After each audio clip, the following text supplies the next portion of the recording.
know, before YouTube fucked it all up, I had the greatest job in the world, opening for Hypnocast every night. But then we got the call, and YouTube hammered us for Moxie's tits. So now I'm jobless and broke with nowhere to go.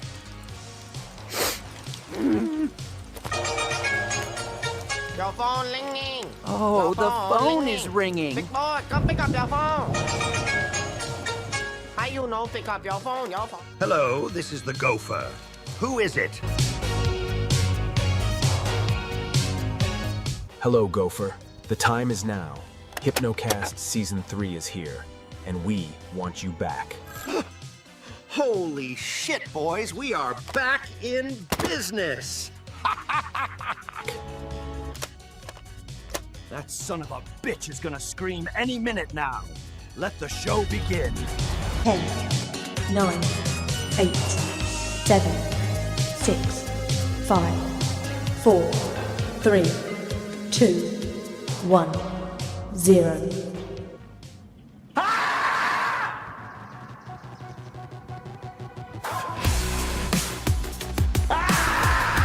Probably all agree you can't cut 12-year-old Timmy's cock off. Yeah. I like how you said cut for like half a second. Yeah. Well, it's cut and cock, and it came out cuck, and yeah, that's. Whoops! Oh fuck! Oh no! Mistakes were made. He's been waiting in the shadows patiently. I just smashed JT the fuck out of this. Your face is turning red. Yeah, because I know that the next SNH I'm gonna be fucked. Oh yeah. But at least With a horse cock. That's an unknown part of the map, so I didn't see it yet. Could I survive if I jump?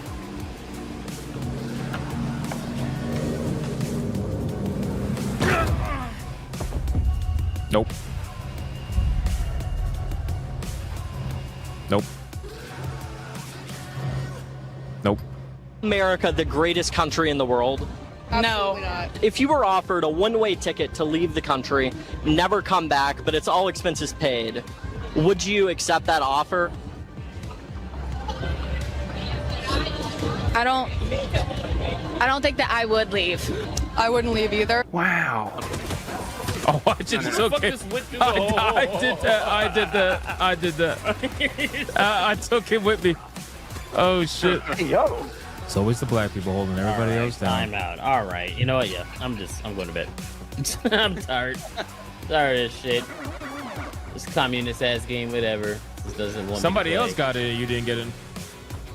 Yeah, it's just a lot of racism today. All right. Y'all have fun. I'll just continue to watch and cope and see. Sounds good. And look at this motherfucker pretending he's gonna watch more Stranger Things. Yeah, you know he's gonna watch Stranger Things all day. Either that or like some game or something. Doesn't mean I don't have my phone next to me. Watching porn. That's tomorrow. Okay, bye. MILF Hunters Part 14. Now, Hypno, I could have hit you with a shuriken. I opted not to because I'm a good friend. That's fucked up, you liar. You're a liar. You're an absolute liar. You're a liar. I knew it. Never trust white people. Thank you, and I would have done it. You could have said thank you, but you said like, yeah, Because I knew you were gonna do it.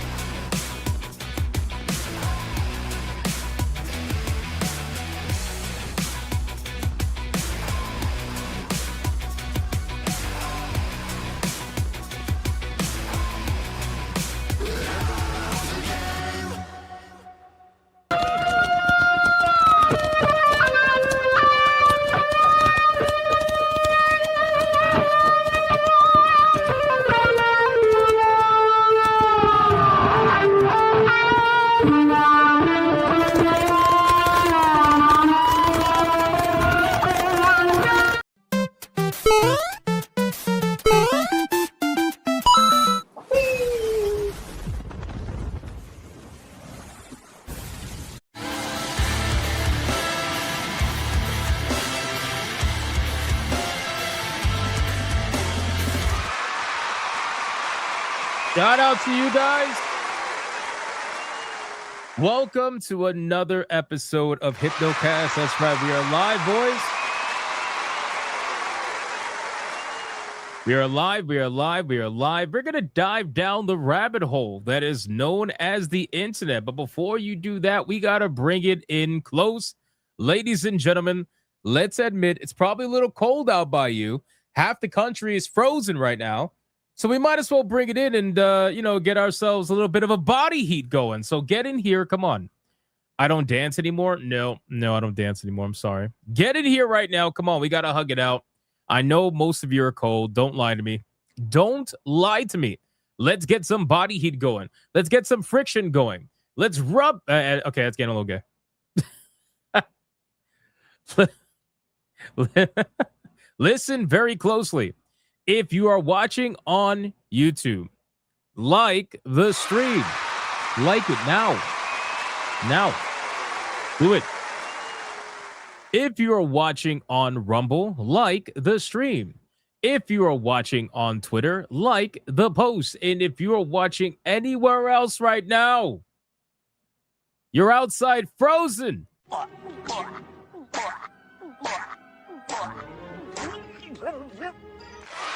Like the stream. Don't let it happen to you. Can I get a mic check, please? Mic check, titty check, balls check. What are we checking? What are we checking today? Guys, we got a lot that we got to go over today, actually. There's been some interesting announcements. And as we discussed on the last stream, the Dragon Ball announcement seems to have dropped a day or two earlier than expected. So we're here, and we're definitely going to check that out. But what else? What else are we checking? What else are we checking? Oh, man, poor Wizard. Poor Wizard. Wizard is not here often enough to not realize that when I ask for a mic check, I'm not really asking to check my mic. But I appreciate that regardless. Thank you, Wizard. I'm glad you're here, my man. What else are we checking? Survive check? Yeah, man. Frozen check? Sonia's frozen. Blue says, accept my tentacles check. Watching your Persia video at the moment. Thank you. I did release a video today of which most of you probably weren't notified, sadly. Well, actually, no, that's not true. My live stream viewers are usually my most dedicated viewers, so you probably weren't notified. But the rest of YouTube wasn't. So, I mean, there's that. It's just something we got to deal with. It is what it is. What else are we checking? Snow check. Yes. Half the country is checking snow right now. Faye says still snowing until late check. Damn, that's insane. Hot chocolate check. That's definitely the time. This is the time now. Now is the time to get a hot chocolate for sure. Water keeper check. We got hot cocoa with side of waffles with Biscoff butter to keep me warm check. Empanadas and orange chicken check. Ubisoft's not having a good day check. I'm an icicle check, according to Sonia. Do not rewind check. Exterminatus check. Shovelnotic check. Mike Tyson check. Why you stop dancing check. Because the clips that I'm making right now are so insane. I love them. They're so good. I'm going to do crazy things with this with what I'm using. It's gonna be crazy. I can't wait. I got deported check, says Craig, Colonel Ruv. Damn, that sucks. Turn off the snow, Hypnotic. I can't control the snow. Portable heater check. Wet fart check. Too cool. Stay safe check. Steamy poop check. Yoshi and Mario Galaxy movie check. I saw that the new trailer dropped, and I haven't watched it. So there's that. All right, guys, listen, our ESG scores are at their maximum. We are fully funded, boys. Let's like the stream. Let's do the Bigot Army roll call. Let's see who is in this chat right now, aside from former Kotaku journalist Black Samurais. That unfortunately did exist at one point, but no longer do. Wait, new V2 model win check? Oh, that is a nightmare. I had so many ideas, so many plans, and it is an absolute nightmare. I definitely want to more like anime this V2 avatar to match it more towards the artwork that I want to use, but it's such a pain in the ass, bro. And people that swear they don't watch me, and yet they, for some reason, they hate raid me during SNH. That was interesting. They watch every day. It's just a weird thing, bro. It's a weird thing. Like, what are we doing? I must be the most boring person to hate watch, but hey, some people must find it entertaining, so that's good. We got Son of a Goose saying honk in all caps. Does that mean that you're ready to hatch? Are you getting ready to hatch? Are you going to hatch in February? I'm curious if you're going to hatch in February. We got Moonslayer. I'm turning into a human popsicle. That's not good. That's not good. Creepy07. Bro, I didn't even... Oh, my God. So I never played Among Us, and we finally played it last night on SNH Plays. If you guys missed it, you missed out on a hilarious stream. It was so much fun. But I didn't realize that like it was going to automatically give you a name. So when I logged into the game for the first time, the game named my character Claim Ripe. And I'm like, what the fuck is a Claim Ripe? It was terrible. So anyway, I eventually renamed it, but Claim Ripe is already lore now. It's a lore for a day, but that's fine. Dark Dimos is not here. So that means if he does anything, if he super chats, if he comments, if he does anything, you cannot acknowledge him. He is not here. That's the rules. Zemta, learning English check. Let's go. PS5, Rikud, what's going on, man? I admire your work ethic, Hypno. You work a lot, man. Truly inspiring, no gay. Hey, I appreciate that, dude. Thank you so much, man. I've been spending a lot of time working on these fucking clips, man. The whole, bro, the SNH intro that I made took me about 5 hours to do. And that was kind of rushing it, to be honest with you. I wish I could have spent more time on it, but I liked it a lot. I liked it a lot. And it inspired me to want to kind of edit the Hypnocast intro and make a couple of changes that I have in mind. So we're gonna work on that, but I appreciate the compliment, man. We got Cult of the Honky, the egg, obey the egg. Obey the egg or die. DJ Conic over on Rumble. Commander Sonok, what's going on, dude? John D. Colonel Ruv, Refrigerator... Holy shit. Wow, it's been a long time, Refrigerator Sasquatch. Welcome back. What brings you back? I'm a little scared now. What brings you back? Does anybody else find it interesting that during a epic snowstorm that's affecting half the country, suddenly the Refrigerator Sasquatch comes back? It's interesting. Were you in prison? That's shocking. Almost as shocking as it was to see fucking Dr. Spike show up at the last second of the last Hypnocast. Dr. Spike literally showed up at the very end of Hypnocast last Friday, donated a 2, and was just like, hey, I'm back, or something like that. I was like, the fuck? That's insane. Anyway, Deku Leader. What's going on, Deku Leader? We got Christopher Lloyd, Alucard, Creepier07 with the Claim Ripe again.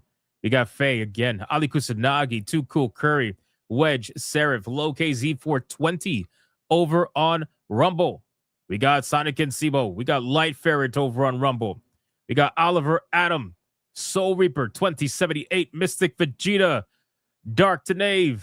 We got Doo-Doo Brownies, Fallen Reborn, Matthew with the Hero Prees. We got Ron DFK, Enzero 5491, Phil Espa. We got Phoenix Picasso, Jimmy Collins, King fucking Demon Wing says, hopefully I don't wake up in negative 30. Oh my God, bro. Let's not do that, King Demon Wing. Let's not do that at all. That would be beneficial. Calculator Gollum. We got Flip Shazam. We got a kicking Danitz. We got Matthew Watson. Triple J Jr. Too Cool Curry again. Grimlock. Future Over You. What's going on, dude? We got Joseph. We got Sonia. We got John D. Panthera says he's here. Maybe, kind of, sort of. I don't know. Maybe. We got Infernal Hell Knight. We got Joel Jimenez. All right, 4 more people. Then we got to get on with the show, man. 4 more people. Let's go. Who else? Who else is out here today? Let's see. We got Dade, 404.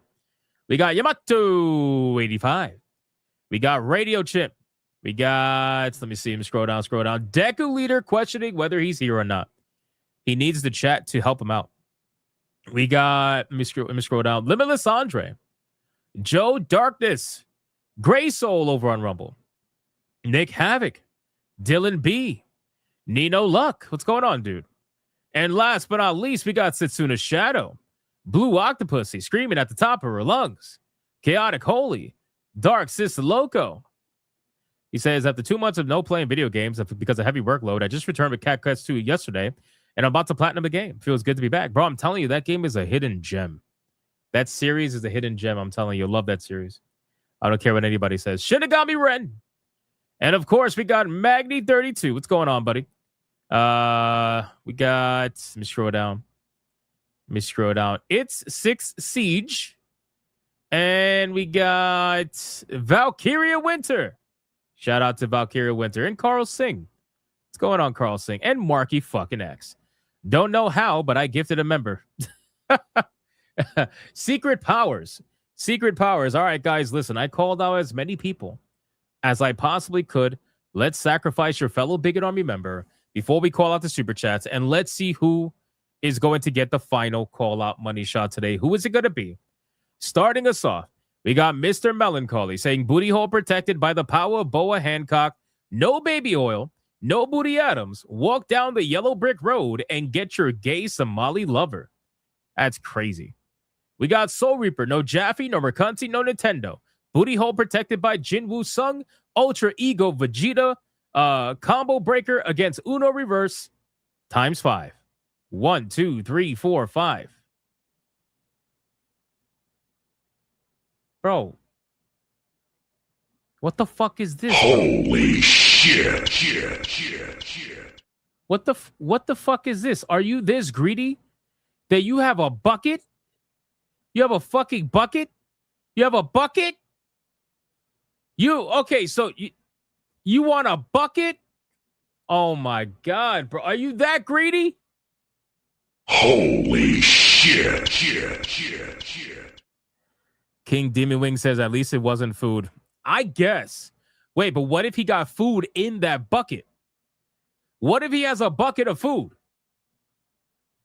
Oh my God, man. This is crazy. Matthew, I think he's going to join Colonel Ruv. I think Matthew is going to join Colonel Ruv because this is getting ridiculous already. It's bad enough you got the fucking Seinfeld goddamn Oh my God.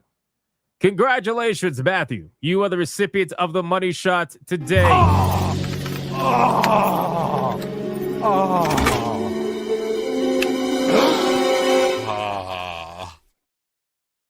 What the? Unbelievable. This is truly unbelievable. All right, guys, before we get into the supers, we got to go over some of the topics we got today. And we truthfully have a lot, so stick around, grab your popcorn. It's going to be an interesting night. We are going to be talking about Fable because, you know, on Saturday we had a really long discussion about Fable. It was like an hour plus long. Good conversation, by the way. But I kind of want to touch on a couple of more things regarding Fable. And a couple of things that I found out they're deciding to do that is just irking me. It's just that typical Marvel humor style, like modern audience bullshit that's really irking me that I want to go over. So we're going to discuss that. We're also going to discuss WWE 2K26, not exactly a franchise that I partake in personally. I stopped playing wrestling games way back in the I don't even remember. I guess the PlayStation 1 era. That's really where I stopped playing wrestling games. But this particular version of WWE 2K26 apparently is going to have an Attitude Era collectors or some sort of like limited edition, which I thought was pretty cool. It's also going to add a bit of content from the Attitude Era. And as an Attitude Era fan, I thought it was pretty cool. So I'm going to cover it. We're also going to talk about the Dragon Ball announcement. There's a lot of Dragon Ball announcements going on right now. You got a new series, you got a remake, all kinds of shit happening. But one thing in particular is a new Dragon Ball Age 1000 game trailer. They finally announced the brand new game. We really don't know too much about it, but I want to go over the trailer and get some theorizing going and figuring out whether or not, this might be an RPG, this might be a fighting game. Who knows? Who knows? Dragon Ball is obviously known for its fighting games, but I think I would love to see something a little bit different. So we're going to see that trailer, react to that, and take a look at it. We also got some Ubisoft news because, well, it's just going crazy right now. I want to talk about Beyond Good and Evil, kind of go throughout that history because we are officially in 18 years of development for Beyond Good and Evil, and I figure this was a really good time to see what exactly is going on with this game. So we're going to look at some of that. We're also going to look at some RuneScape news because apparently an interesting interesting case over at the UK. Apparently, a judge has ruled that in RuneScape, Gold is apparently fair game for when suing for theft. So you can actually sue for theft of in-game gold regarding RuneScape. So I find that to be interesting. We got to talk about that. We got an update to stop killing games. We got an update from the former Marathon art director that was, was part of that whole, debacle of stealing art, Joseph Cross. Apparently, he has come out with a couple of new statements that we want to go over, kind of deflecting blame. And we also got a High Guard Shillery video, an interesting High Guard Shillery video that I want to go over. So we got a lot. We got like 2 indie games to go over, some trailers to go over. There's a lot of stuff we're going to be doing today. Oh, and apparently the people behind Sledgehammer Games are working on an action RPG. Why the fuck they're working on an action RPG, I have no idea. The people behind Call of Duty are working on an ARPG. So there's that as well. So we got a lot we got to go over, boys. But before we do that, let's just hit up these super chats. There's not too many, and then we will get on with the content. We got King Demon Wing starting us off with a banger. An absolute banger. Helps a lot, man. 10 membership banger. Let's fucking go! It's a membership banger! Spam the King Demon Wing emojis in the chat, ladies and gentlemen. Shout out to this legend. And considering this is the first one of the stream, you already know what that means.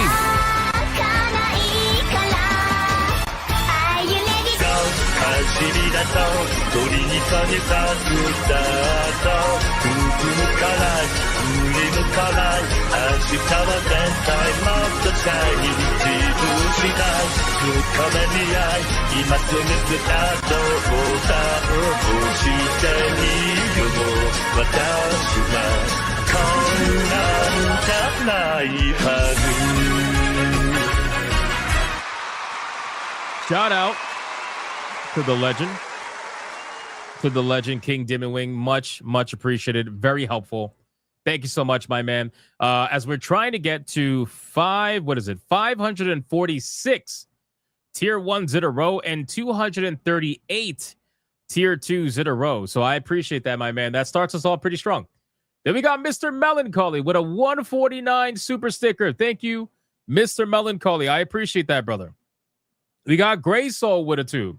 A bucket. At least it wasn't a jar with a pony.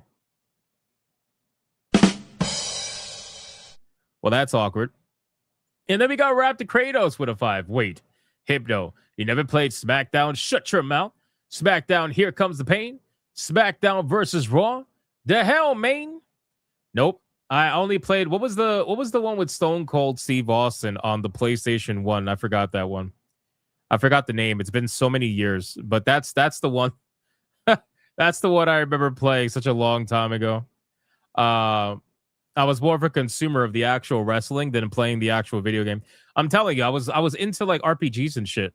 So that clearly hasn't changed. What was the name of the, let me see.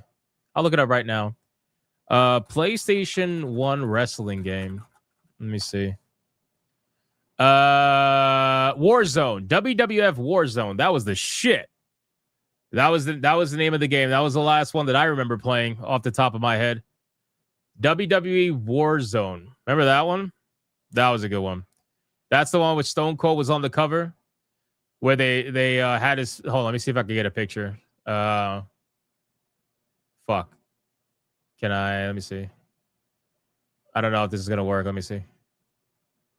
Yep, it worked. Okay, there you go. This one right here. WWE Warzone. God damn it. Stupid fucking shit. There we go. Boom. Warzone. That's a shit.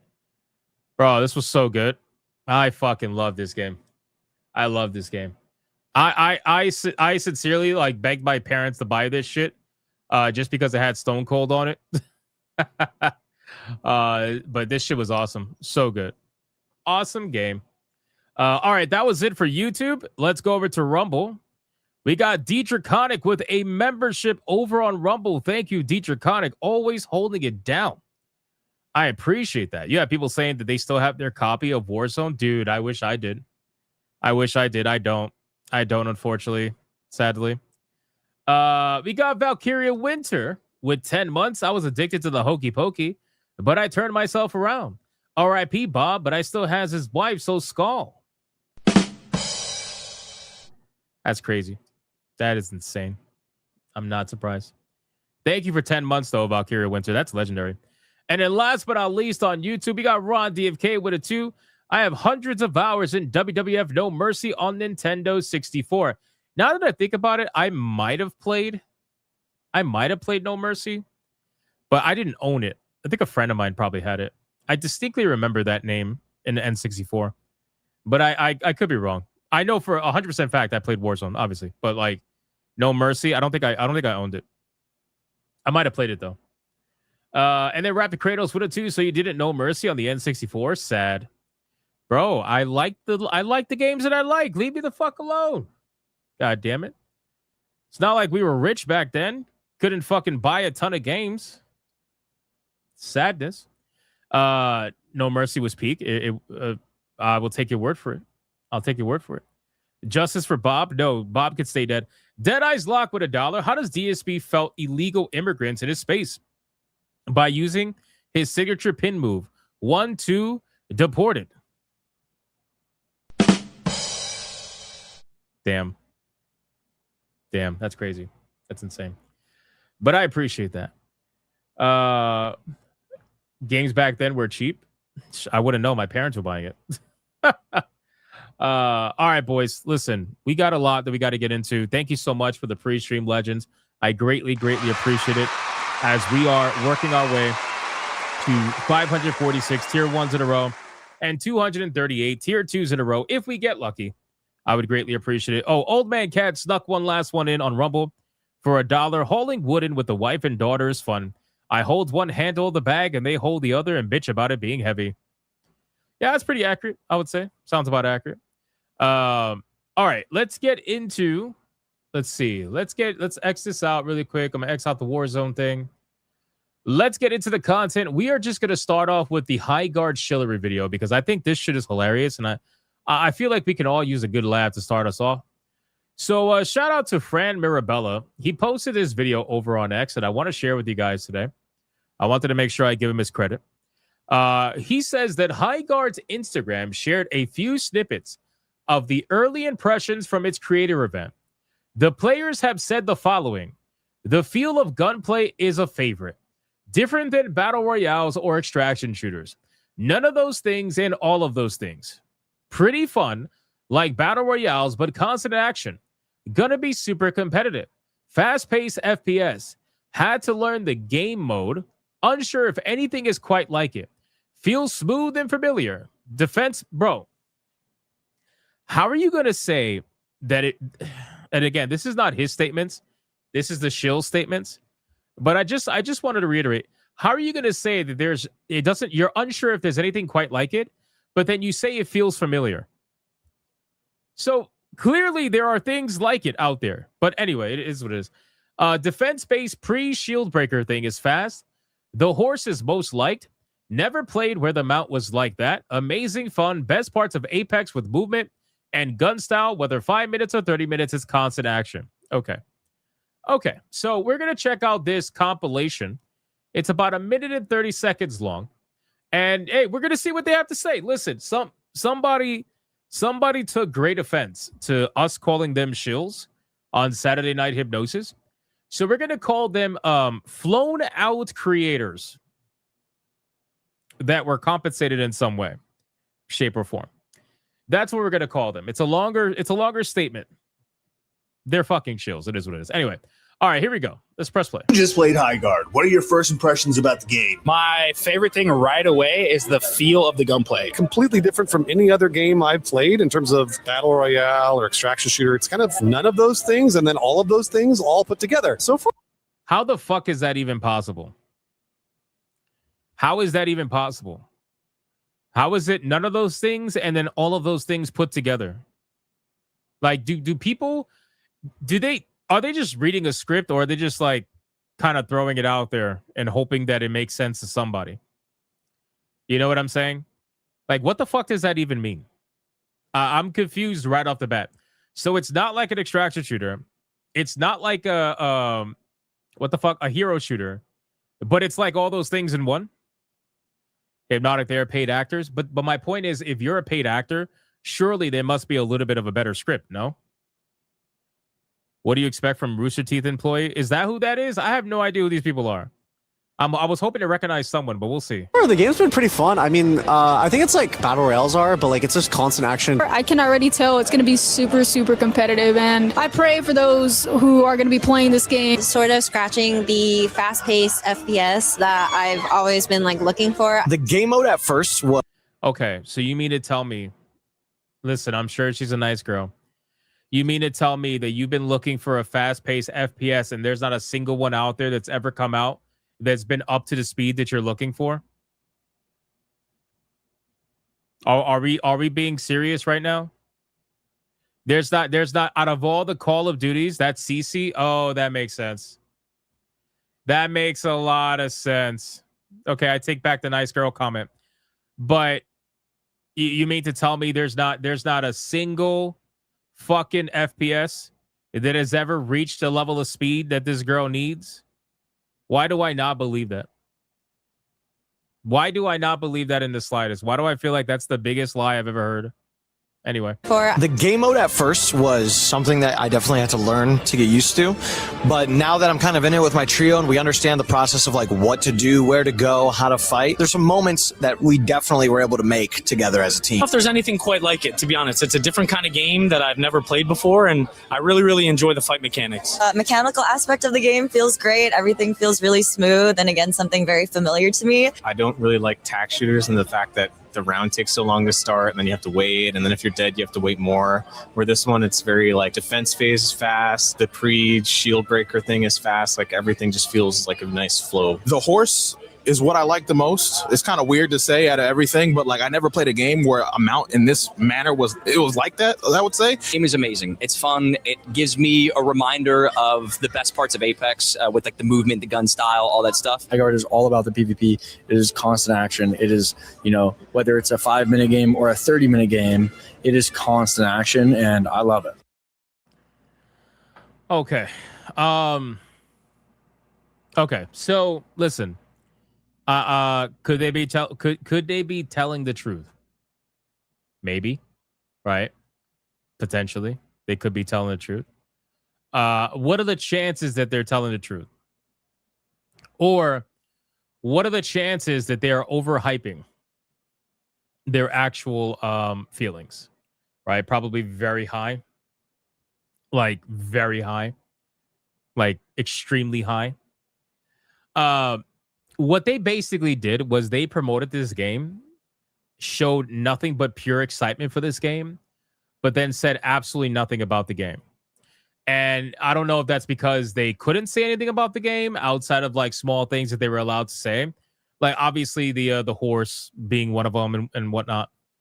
But I mean, come on. Like I can't take these things seriously. You know what this reminds me of? This reminds me of the super fans.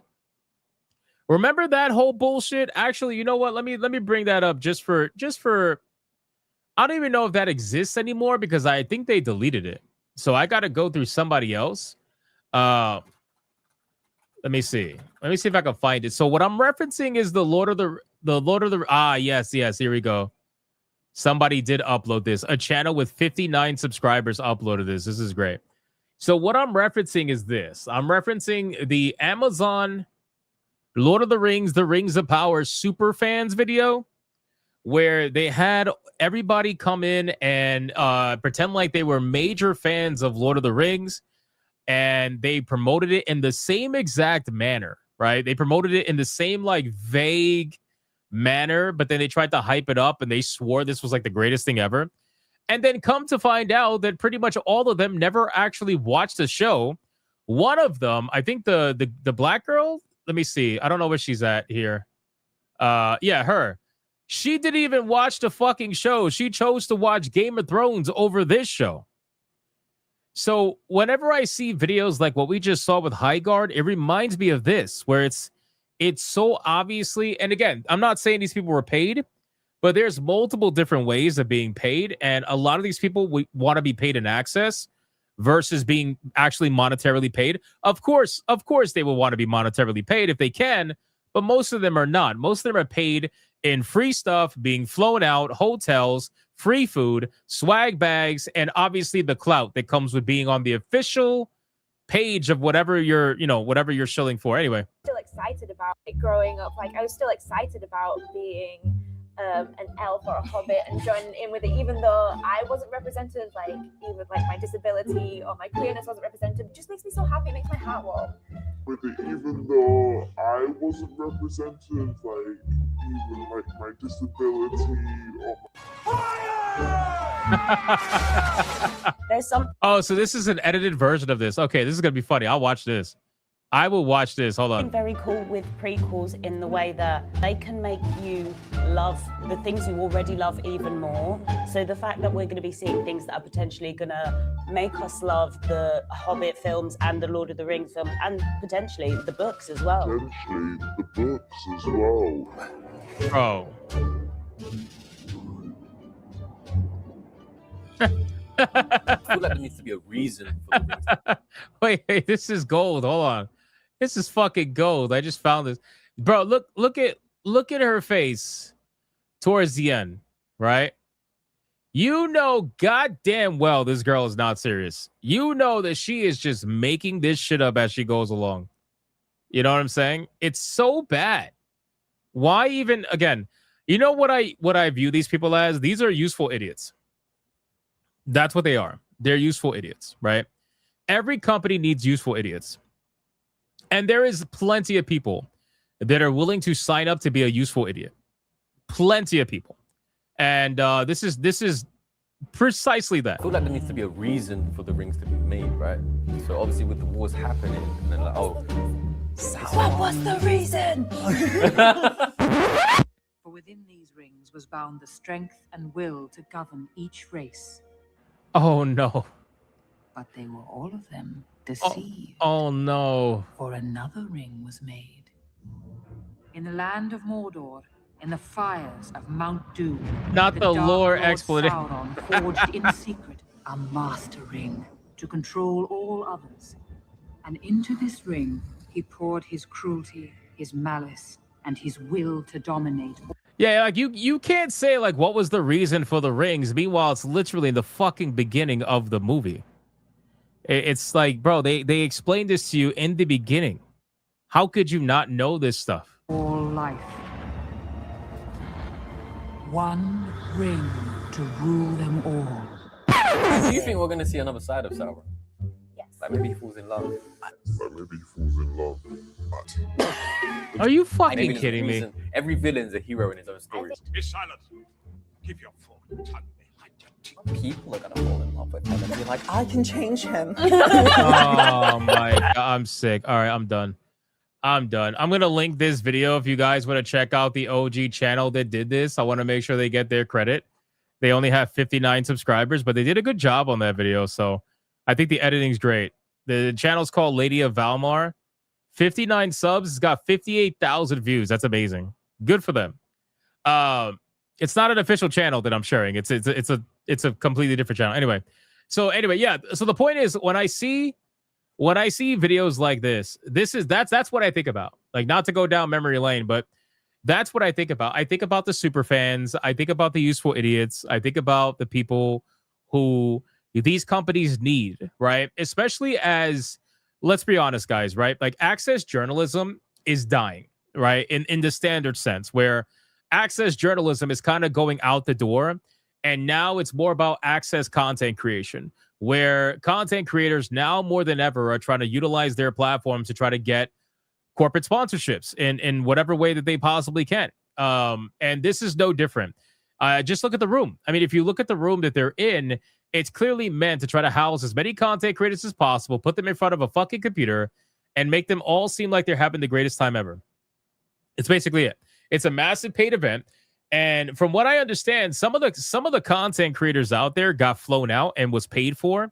And there was other content creators that didn't get flown out, but they got free food. And obviously they got their swag and whatnot. So you got something for it. You got something for it. And I don't know, man. I just wish that there was people out there that could take these kind of things and still be honest. But the truth is that unless you have it in writing from the company, right? If you have an agreement with the company saying, you know, that they may want to send you something, but that you're not sponsored in any way, and you can write whatever review you want, whether it's good, bad, or ugly, doesn't matter, then I'd be more willing to listen. But it's pretty clear that a lot of these people from the AAA, especially, that's not what they're doing. Even AA, that's not what they're doing whatsoever. So anyway, we're gonna find out. We're gonna find out tomorrow. I hope for the people that are genuinely looking forward to High Guard, I hope it's a good game for you. I really do. I don't mean that sarcastically whatsoever, because again, I've said it so many times on video, and I've said it so many times on streams, and I'm gonna say it again. I don't play hero shooters. I don't like hero shooters. It's not my kind of thing. So for me, I have no skin in the game. But for people out there that do play these games all the time, I hope it's good for you. Otherwise, you're going to have another Concord situation on your hand. But I think this one will be less egregious because it's free to play. So the barrier of entry for a lot of the broke people that don't want to partake in anything that actually costs money, they just want to virtue signal about it on Twitter. I think that this will be very easy for them to actually back up their claims, because they didn't back up Concord because Concord cost $40 or whatever the fuck it was. So they're not going to actually want to spend $40. Are you kidding me? They just want a virtue signal. Now this is free, so this will be a little easier to get into. I think what's going to happen with this game is that it's going to have a very high number in the beginning because of two reasons. Number one, it's free. Number two, the controversy. Just like Veilguard had a decent number at launch, you're going to see it dwindle very fast if the game is actually not good and doesn't hold up to what people think or say it's about. So I think the initial numbers are going to be impressive or semi-impressive, and then it's just going to just completely die. At this point, there's no way that the numbers cannot be somewhat impressive. It's a free-to-play game. If you have this much marketing, if you have the Game Awards behind you, giving you a free slot at the end of the award show, if you have every access content creator out there pushing your game, if you have every mainstream journalist outlet talking about your game, and then you have people who are a little bit more realistic talking bad about your game and how it looks, regardless, everybody and their mother has been pushing this game in some way, shape, or form. So the initial numbers are going to be somewhat decent, but the retention is where it's going to count. I'll give you a great example. X-Defiant, right? X-Defiant is the one. Hypnotic, isn't that Booty Adams? No, are you kidding me? That's not Booty Adams. Don't insult this person. Listen, X-Defiant is the best example of that. X-Defiant from Ubisoft was a game that had tens of millions of fucking players playing that game. They actually had a massive player base that if they just didn't fuck up, they would have been able to capitalize on that and make so much money. But unfortunately, even though they had 10 to 20 million fucking players, they ended up dropping the ball on X-Defiant and the game ended up dying. Before they shut down X-Defiant, it went all the way down to about 20,000 players across all platforms within about a year, from 10 to 20 million players. You know what I mean? So X-Defiant's a great example of that. And I think this game's going to be potentially another X-Defiant, where if they come out strong with some numbers and everybody's playing the game, if you guys can ride that train all you want, you can pretend like it owns the chuds. I guarantee you, within a few hours of the game coming out, if it has high numbers, you're going to have every single Access Media account trying to own the chuds on Twitter with that information. They're going to be like, oh, look, within 5 hours, this game has 100,000 concurrent players. It's the best game in the world. The chuds were wrong. Everybody was wrong. When everybody with a brain can clearly see that it's a free-to-play game, 100,000 does not equate to the same amount as 100,000 paid. And not only that, with a free-to-play game and a hero shooter, obviously the first few hours to the first couple of days is going to be high. And then afterwards, it's about the retention. You know, so again, guarantee you that's going to happen. You're going to have all the Twitter posts. I already look forward to them. I cannot wait for them. You're going to have some journalist outlets doing it as well. High Guard comes out to massive success, owns the chuds. You know, the game is amazing, even though people said it wasn't going to be, blah, blah, whatever. And then when the game dies, they're also going to die with them. They're going to go quiet. They're never going to mention the game again. And they'll be on to their next game. They're going to be shilling, whatever the game that may be in 2026. It's a cycle, bro. It's the cycle of the internet. Question is whether the game will last longer than Concord. Of course it's going to last longer than Concord. It's free to play. There's no way that it's not going to last longer than Concord. The entire game is set up the way that Concord should have been set up. Free to play, monetizable, and try to get as many people as possible to join the game. That's it.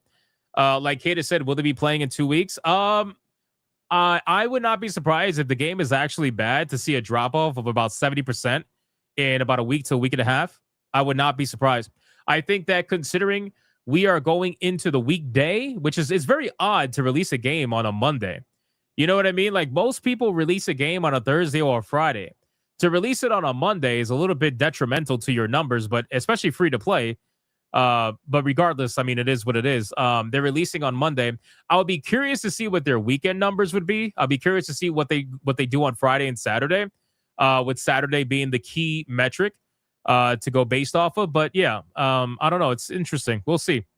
We'll see what happens. Anyway, that's the topic for High Guard. I just thought it was funny overall. In this video, I just couldn't help but laugh at this video, man. You got all the comments here.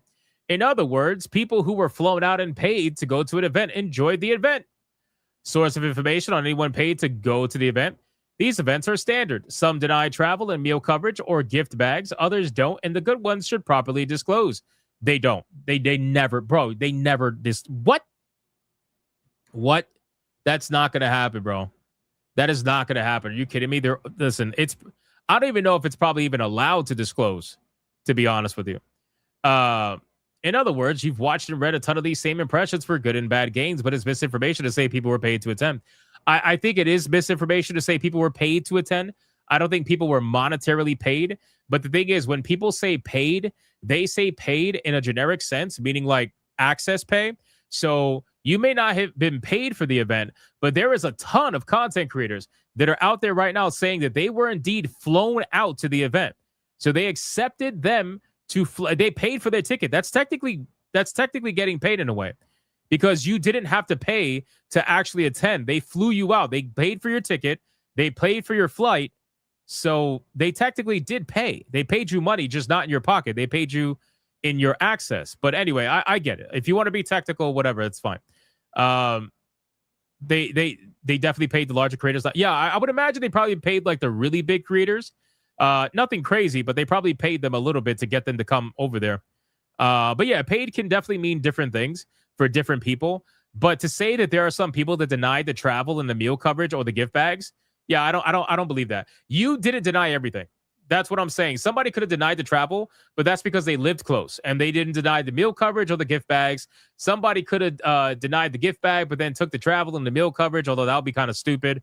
You know, like I just don't think this whole story of like, oh, there's some people that were there because they wanted to be there for free and they didn't get anything. I don't believe that whatsoever. I think they got something at the very least. And even if you didn't get anything, you still were paid an access to an event that other people didn't have access to. And you got first look at a game that other people did not have access to get first look at.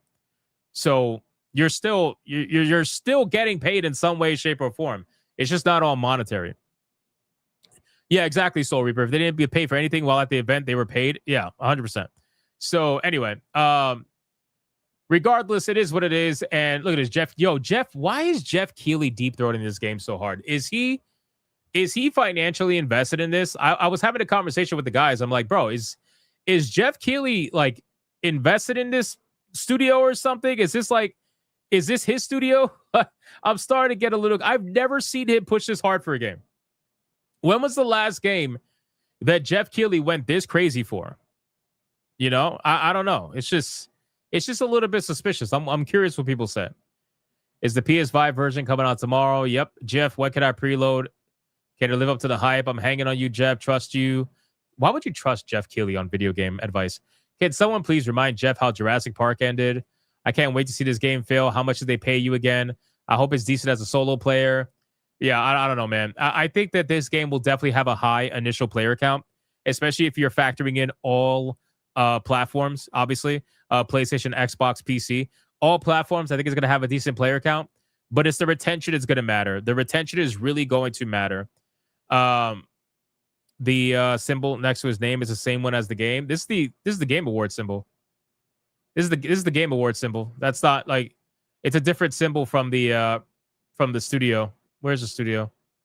I can't find the studio. But yeah, no, that's the Game Award symbol. So we'll see what happens. Anyway, let's X this out. Okay. That takes care of the High Guard story. We stood on that a little longer than I would have wanted to, but that's okay. You want another funny story? Let's do another funny story. Check this out. So you guys remember Marathon, right? And that's a whole nother situation. Marathon is going to be in the same seat that High Guard is currently going to be on the 26th, except they're going to charge you money they're going to charge you money in its place.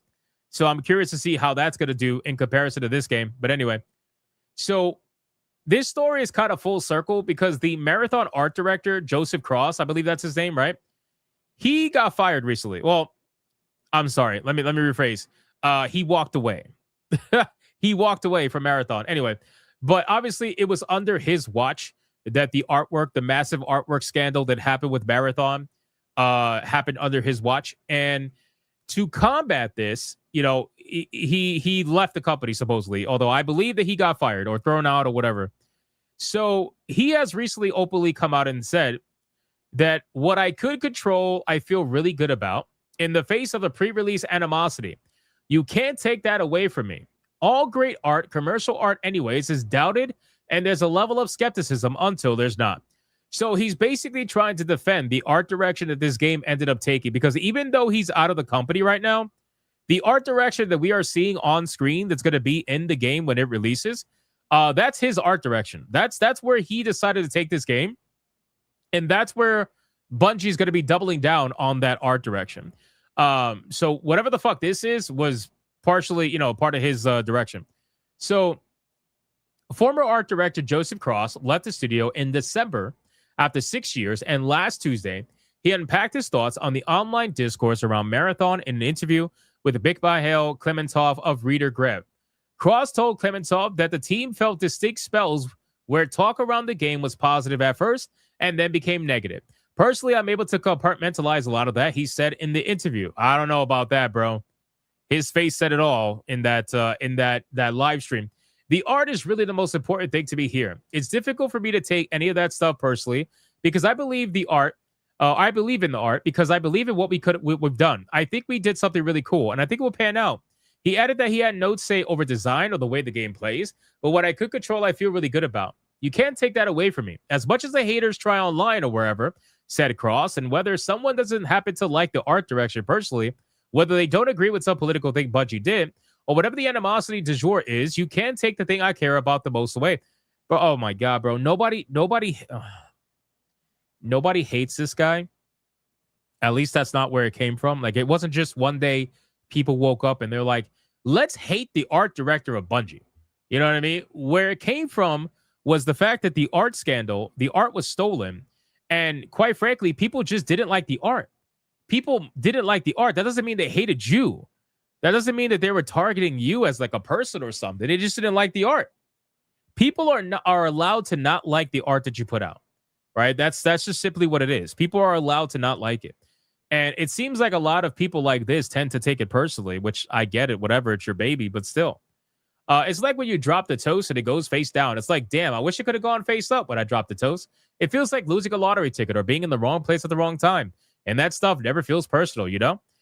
Good. So I'm glad he's not taking it personally, although it seems like he is. That said, Cross felt a responsibility to the team to weather that stuff, which he described as a whole other can of soup. The legendarily quick failure of Concord, another game under the Sony umbrella, was shut down mere weeks after release, drawing attention to something that Cross admitted sort of weighed on him. So even he initially thought that it was very Concord-like, the whole situation. We felt like we were sort of getting away with something, he said. The idea of studios funding unproven, unknown projects for 6 or 8 years for hundreds of millions of dollars sort of on spec. How much longer are things like this going to exist? Not much longer. Not much longer. Cross said that it was easy to forget that the team was making a product with a ticking clock that needs to launch into the world and make profound amounts of money. The profundity of releasing this stuff into the wild really can make kind of a mindfuck. That pressure occasionally hampered creativity. You feel like you can't impose anything that feels like a risk. Yeah, well, okay, so let me get this straight. So you mean to tell me that this was the safe option? Is this the I need to understand. So if you can't make anything because, you know, you're scared to make something because it's risky, This was the safe option? How the fuck was this the safe option? How does that even make sense? You know? I don't know, man. At this point, listen, I don't like when developers say that, oh, the internet is just haters or whatever, bro. Yes, the internet has haters. Of course. We all deal with it. Of course. That's fine. It is what it is. But at the end of the day, man, you need to cut through that bullshit and realize that haters are going to hate you no matter what. It doesn't matter, bro. Some people are so fucking miserable out there. They're so bored with their lives that they have to figure out how to hate someone that's either more successful or has something that they want, has a position they want, whatever it may be. People are going to hate. That's just what it is. But you cannot let that take over your entire mindset, and you definitely can't let that take over your studio. Because ultimately, at the end of the day, the best way to shut up a hater is to be successful in whatever they're hating you on. That's the best way to do it. So I would have hoped that he buckled down and got shit done. But the truth is that it wasn't just the fact that people didn't like the art. That was obviously a big thing. Most people are going to look at this and say, that's pretty fucking ugly. But it was also the stealing of the art. It was the stealing of the art that got you guys so much hate, because Bungie has done this, 5-6 times now? Bungie has been caught stealing art 5 or 6 times now. So after a certain amount of times, you got to realize, like, bro, you guys have a reputation for this shit, and people are getting a little bit fed up with it. So that's really where a lot of the hate came from, on top of the fact that you guys aren't exactly doing very well in your other video game, Destiny. That game is losing players every day. So, Bungie fans are going to be a little bit upset. But listen, I've said it before, and I'll say it again. I do believe that Bungie has enough fanboys that can support this game somewhat decently, especially on PC. It can support this game somewhat decently when it comes out, but it's all about retention. It's all about whether or not, let's say they get 20,000, 30,000, 40,000 concurrent players. It's all about whether or not those people stick around. And I'm sure some people out there are going to be like, well, it actually doesn't matter because ultimately they got their money. That might be true for the initial amount, but the customer will continue to spend money if they're happy, and they'll buy your microtransactions if they like the game enough. And that's where it really comes to the most important part of retention. So we will see what happens with Marathon, but this is the first time he's spoken since the whole drama. So I was like, let's go over it and let's see what we got going on. All right, let's catch up on supers really quick. We're 199 away. Ironically, 199. We're 199 away from tier 1. So let's see what we got. We got the Jestor with a 5. Is it me, or does it feel like the devs of Highguard forgot that they had a game coming out till it was about to release? Well, no. So here's the thing, right? Online, you know what the shills are saying? Oh, this is great. So the shills are like, Highguard didn't go silent for no reason. They had a plan. They had a plan all along, and the internet fell for it. That's what people are saying, bro. Online. Granted, not many people, but some people are saying that. They're like, yeah, Highguard had a plan this entire time. They went silent for a reason. And now they're about to reveal it all. It's like, bro, what?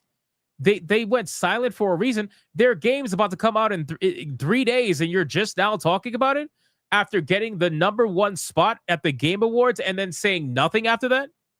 And then you're not even going to do a deep dive of gameplay before the game releases? You're going to do it on the day the game releases? What kind of plan is that? Doesn't make any sense. Youth Omega with a 2. CC can't be bothered to go fast for a 40K fucking shill. Yeah, I didn't realize that was CC, bro. I had no idea. No idea.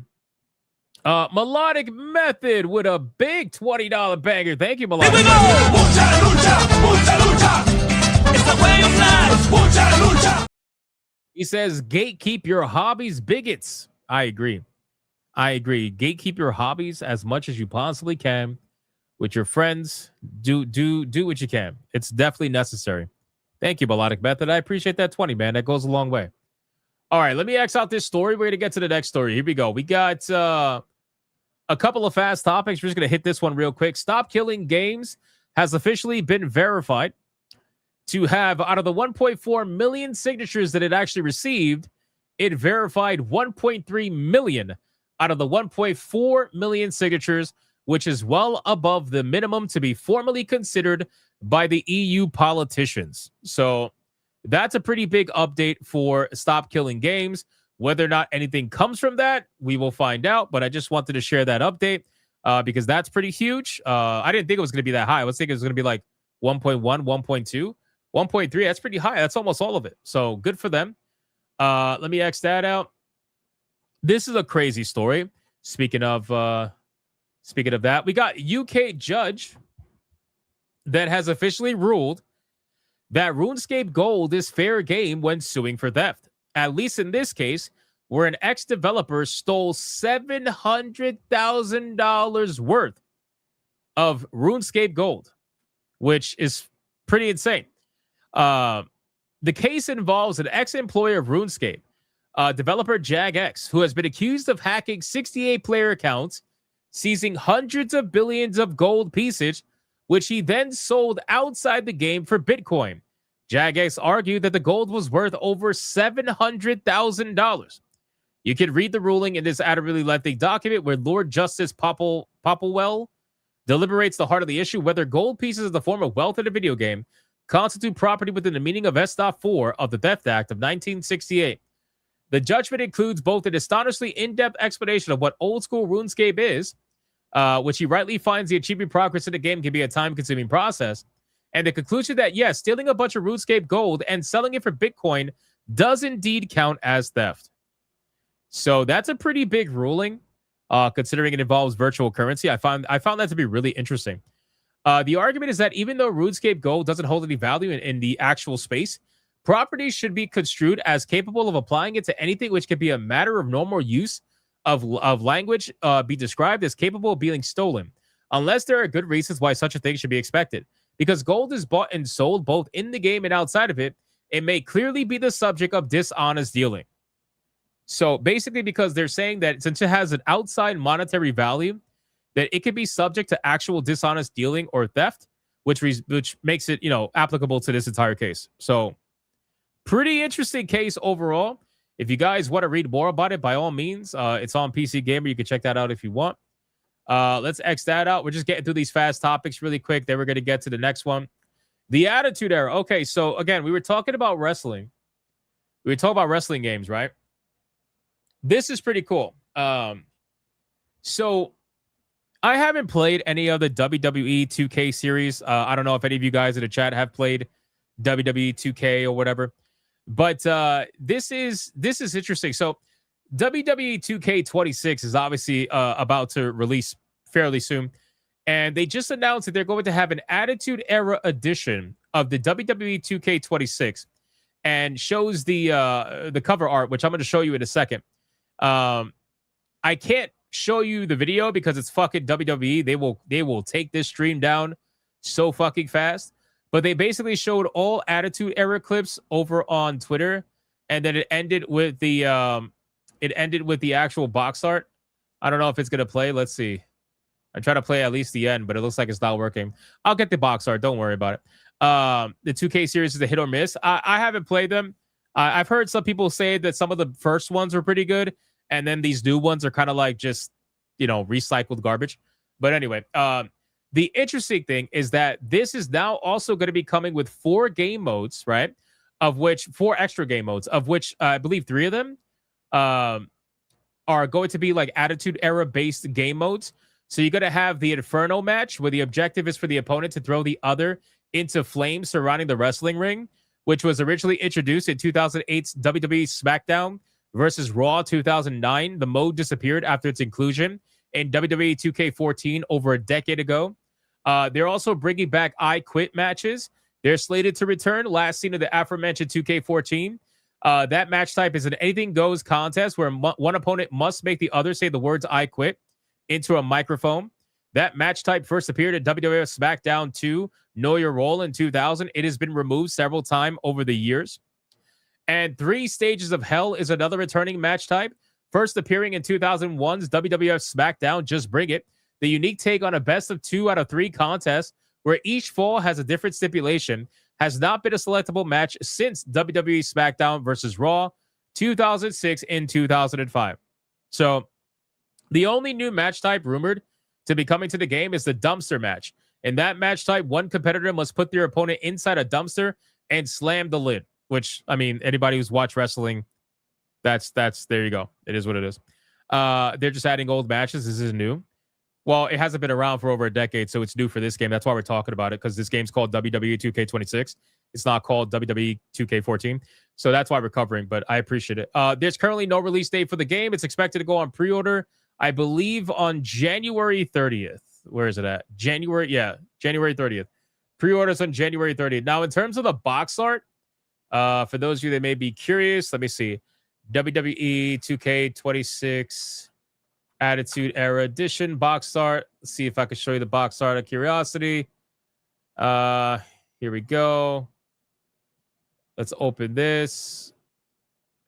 I like the box art. Anybody who's watched the Attitude Era will probably like the box art too, to be honest with you.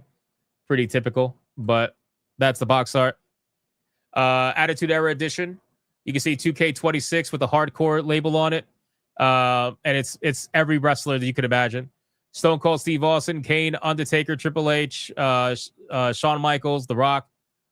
Fucking everybody's here, man. Stephanie McMahon, Lita. R.I.P. China. Damn. R.I.P. China. Trish Stratus in there. The Dudley Boys. This is great, man. This is great. Young Undertaker. Yeah, I mean, it looks like it anyway. Got Kurt Angle here as well. So, pretty cool overall. Again, it's not something that I would personally want to necessarily play. I'm still not exactly sure because, again, I haven't played these games. But I do like the Attitude Era. So there's that. They actually included China. Yeah, they did. They did. So that's the box art. That's the limited edition box art for those of you to get your physicals. That's what it's going to look like. All right, let's X out of that. And where is the next one? Okay. So I want to talk about Beyond Good and Evil. Can we talk about Beyond Good and Evil? So there's a video of China you could watch that shows she was a chick. I obviously everybody knows about that, bro. Everybody knows she did porn. We all know that. I want to talk about Beyond Good and Evil. So, as you guys are aware, Ubisoft announced that they're recently going to have a restructuring. Okay, it's going to have a restructuring, and this is interesting because you guys know that they canceled the Prince of Persia remake. If you haven't seen my video today about this whole debacle, please go check it out. I need all the support that I could possibly get on my video. It is live right now. You could go watch it if you're bored. I would appreciate it. But Ubisoft announced that they're going to be canceling 6 games and then delaying 7 games. Now, 2 out of the 6 games that they canceled were already known, one of which was obviously Beyond Good and Evil. The other one, I'm not exactly sure which one that was. But then 4 games were unannounced. So we don't even know what those 4 games that got canceled were. And then they delayed 7 more games after that. They're restructuring their company, and by the end of 2028, they're going to fire another over 2,000 people, and they're going to close even more studios. They've already fired over 3,500 people. So we're going to be looking at over 5,000 people by the time all of this is over. But that's not the point. The point of this is that we are now in 18 years of development hell for Beyond Good and Evil 2. 18 years. And somehow this fucking game has not been canceled yet, which is mind-blowing. How are you going to cancel Prince of Persia as bad as the game looked? And that was in development 1/4 of the time that Beyond Good and Evil 2 has been in development. 18 years. And this game is not fucking canceled. I wanted to bring you guys down memory lane. I wanted to remind you that all the way back in 2008, okay? This is how far back we're going. 2008, Beyond Good and Evil 2 was announced. This was the trailer.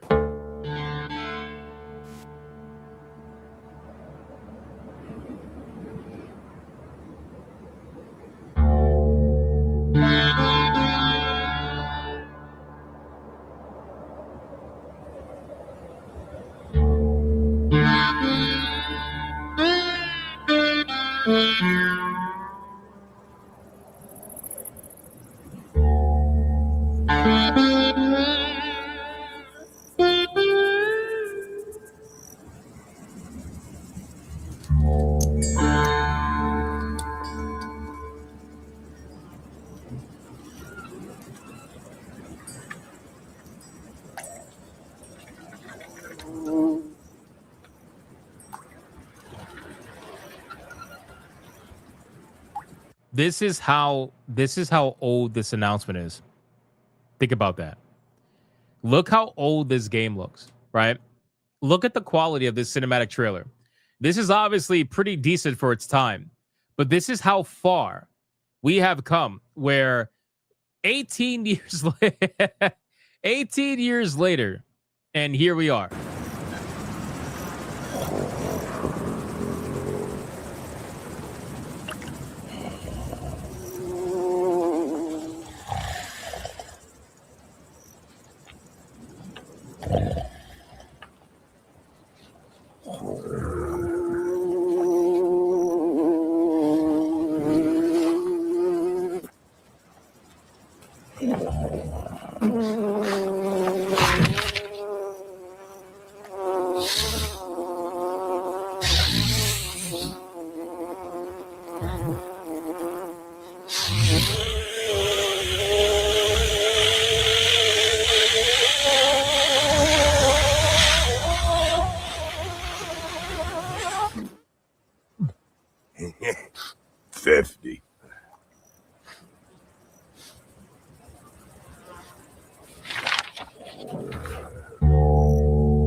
Just so you guys are aware, this game has officially beaten Duke Nukem's record by a long shot.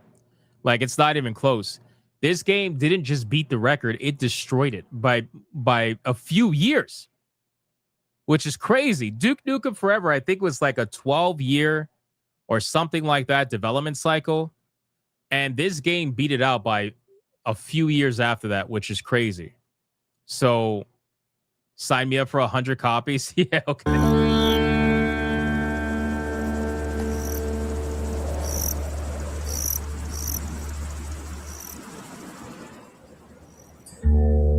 So this was the 2008 announcement trailer, okay? And people, I remember this. I remember all of this. Now, keep in mind, they also re-announced it, right? With a trailer, a Beyond Good and Evil trailer that shocked the entire world, because think about it. The first one was in 2008. The second trailer was in 2017 for E3, which is not even a thing anymore. You also have the E3 trailer, and it's been almost 10 years since that trailer.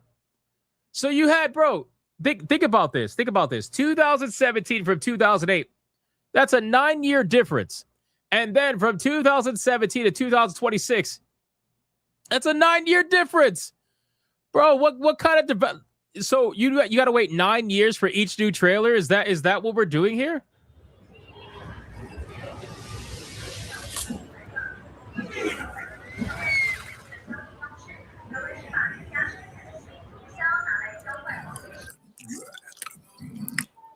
Where's your master? I don't deal with domesticated. Hey, the fuck? I ain't got no master, but I do have your little toy. Show me the idol. Show me the redeemer. Here you go, mate.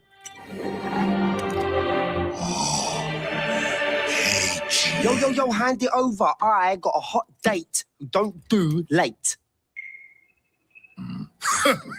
Monkey's got a date. Mwah.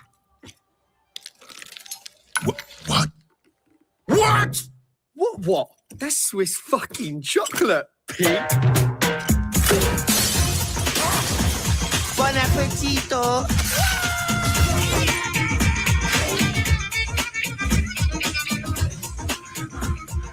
I want every fucking cop in this fucking city after that fucking bastard!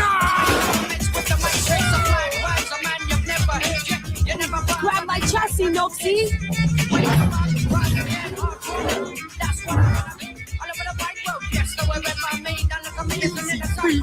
Tubby says, where did this game go? Nobody knows, bro. Nobody knows. It's been 9 years since this trailer. Think about it. This game is 9 years. This trailer is 9 years old. And this is from E3 2017.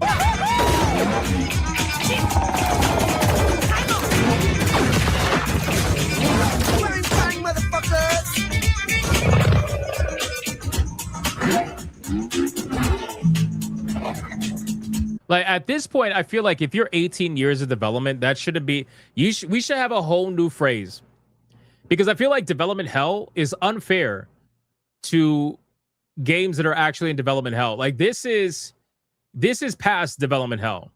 This is like development purgatory at this point. Like I don't know what to fucking call it at this point. Kata in the Fifth Element. Y'all calling this? Oh my god, you guys are calling this Kata? Oh my god. Is this new Blackstreet? Oh, man, that's terrible. It was never real. So then the question is that, okay, so the question is this, right? If this game is in development hell or development purgatory for 18 years, what the fuck are they spending their money on? Like, what could possibly be? Like, what are you spending your fucking money on? How, like, you just canceled Prince of Persia because you said that the cost to make the game what you wanted it to be would just be too great. So then, what is going on with this game? Surely you must be spending way more than you ever spent on Prince of Persia. So does that mean that this game is, I don't know, more desired than Prince of Persia, that they don't want to let it go? Is it some sort of money laundering scheme within Ubisoft? Like, how are you still convincing people that you should be funding this game over at this company? How is this possible? They started this game over like 4 or 5 times. Yeah, but the thing is, when you start a game over, that's a lot of money, bro. That's a lot of money lost. Given that they spent, how much did they spend in the few months they delayed Assassin's Creed Shadows? What was it, like 25 million euro or something like that? So 25 million euros for a few months of development on Assassin's Creed Shadows. Let's say this is a smaller scale video game, just because it probably has a smaller team working on it. Still, they must have spent hundreds of millions of euros on this game already by a long shot. This game there's no way that this game makes its budget back when it comes out. There's no way. So then why do it? Why continue to supposedly develop this game when you're canceling other games that have been in development for 1/5 of the time? They don't know how to stick with plans. Bro, I really don't know I don't know what it is. Either that or this must be the biggest game ever. Like, we're talking bigger than GTA 6, which I don't know how that's possible because Rockstar spent $2 billion on that game. I don't get it. I don't get it, man. It just seems like a massive waste of money. And this is the one game that makes 0 sense to me out of anything in Ubisoft's repertoire. This makes 0 sense to me. Fuck me. Damn.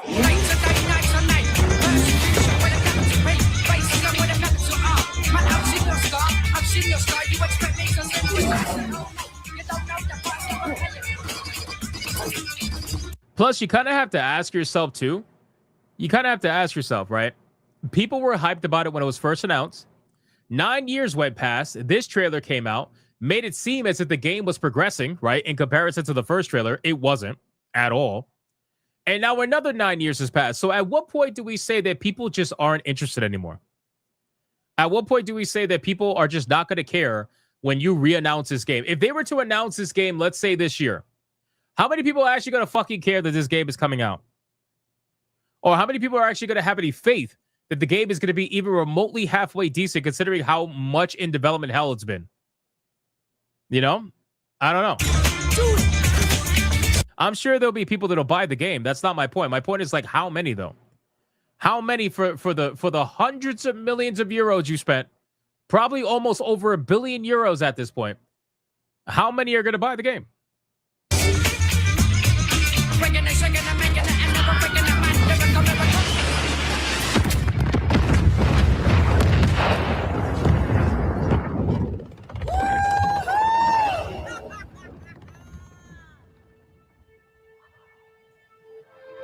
Just so you guys are aware, if we're gonna follow the time, if we're gonna follow the what do you call it? If we're gonna follow the pattern where they release a trailer every 9 years, that means we're up. That means we're up. We're up for a trailer. We are going to have a trailer this year. We are 9 years after this trailer, and this trailer was 9 years after the 2008 trailer. So we're up. We are up.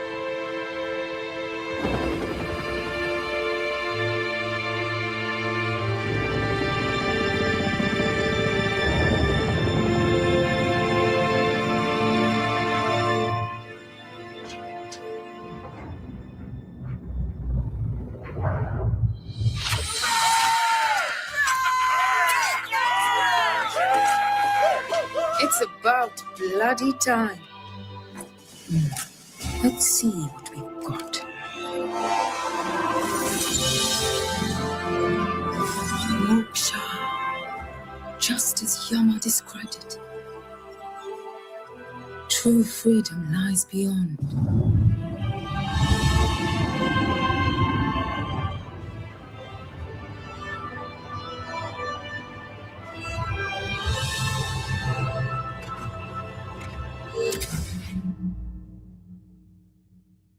You think this is a love child for the CEO? Maybe.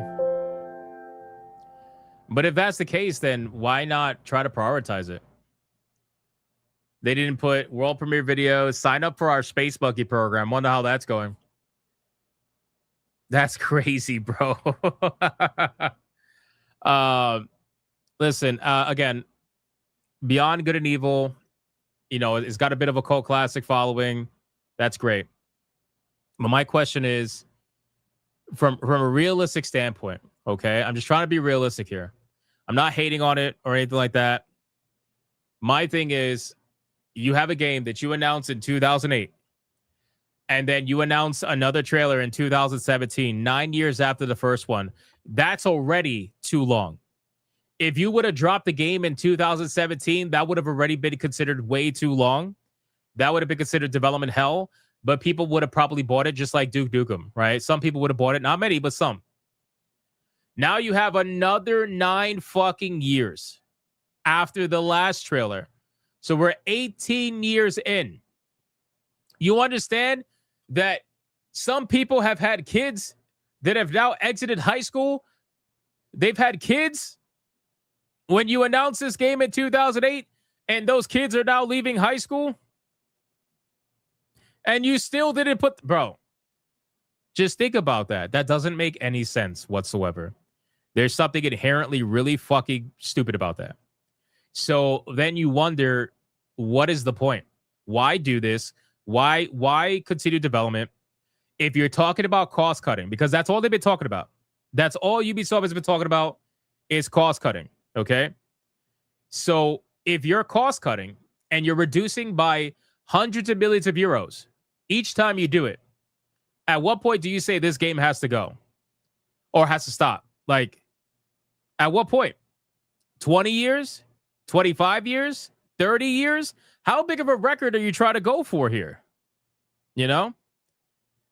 Old Man Cat says, Hypnotic, the website's still up, and the last time they did a dev update was in 2020 when we were partnering with Hit Record for development. Bro, so before COVID hit, and then when COVID hit, they just gave up? Crazy, dude. Anyway, yeah, this is pretty bad. This is pretty bad. So I just wanted to go down memory lane with you guys because I couldn't look at this and think to myself, like, wow, there's just no way. Like, how is this still in development? But all these other games are getting canceled. Like, it just doesn't make any sense. There's something really off about that. But anyway, that's just what it is, man. Shezarine became a member. Thank you, Shezarine. Thank you so much for becoming a member. I appreciate that very much. Jetstar with a 2. Beyond Good and Evil 2 will release on February 30th, 2150.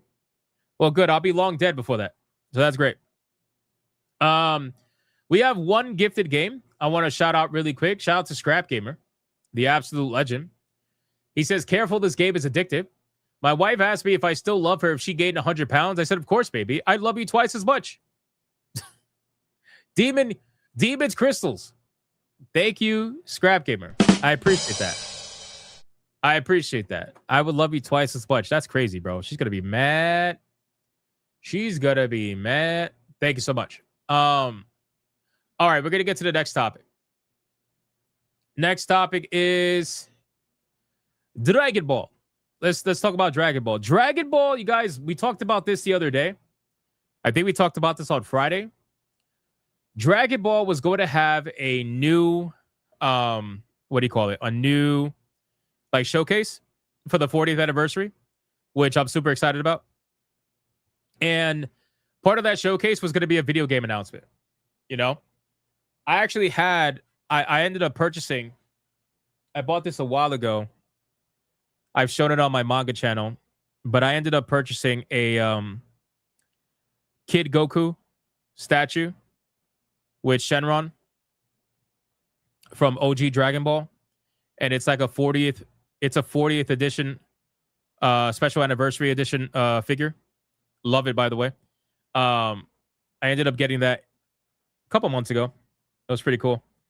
But I've been excited about the 40th anniversary edition because they've been hyping it up and they've been saying like they're gonna announce a whole bunch of things, and they did. They announced an update to the Beerus saga. They're gonna fix the artwork because it was so fucking trash. I don't know if you guys remember that. They also announced a brand new Super TV series, Galactic Patrol. They're gonna be following. They're gonna finally progress the story because the manga is so far ahead.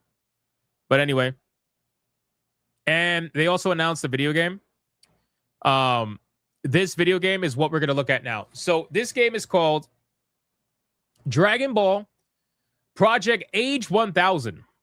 And people are trying to come up with theories about what it could be. So let's look at the trailer and let's see what we got. Here we go.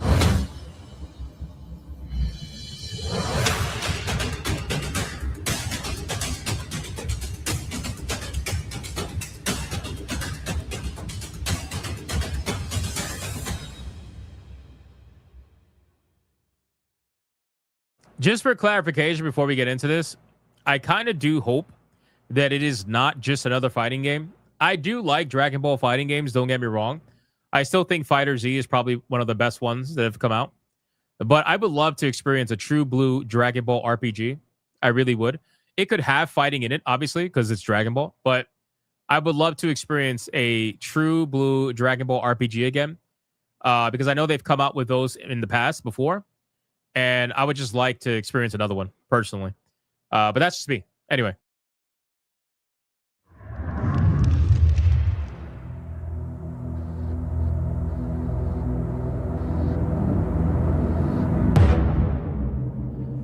Oh, shit. B in the chat said Dragon Ball Souls-like.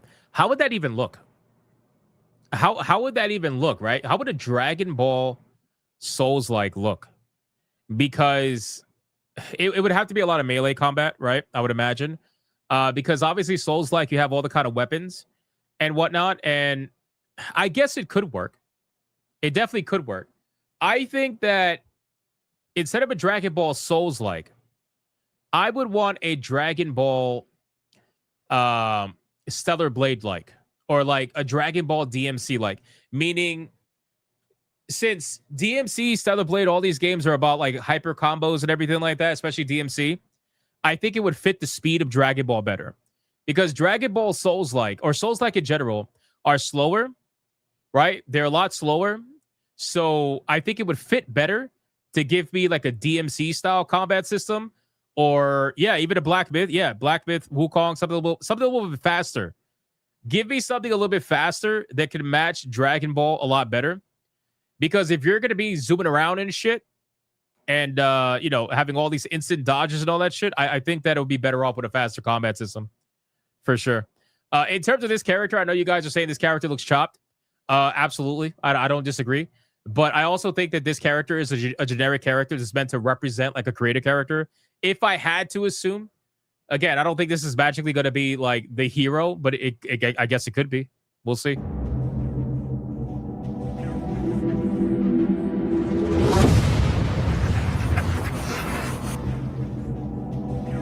R.I.P. Akira Toriyama.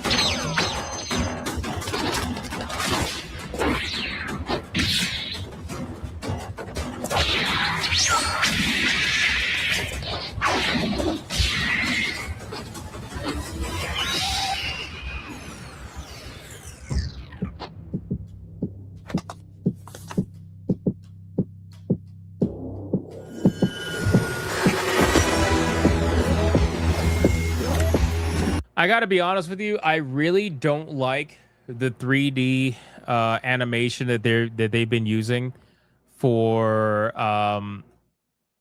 like, for example, when they introduced Beast Gohan and they had like the whole 3D animation thing. I'm not liking it. I don't know why. I just hate it. I think it looks I don't know.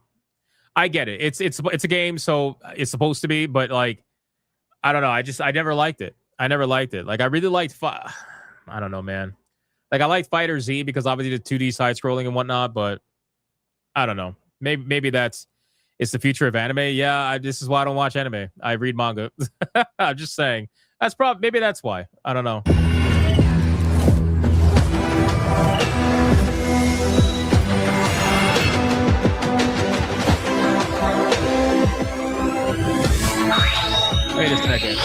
Wait a second. Go back.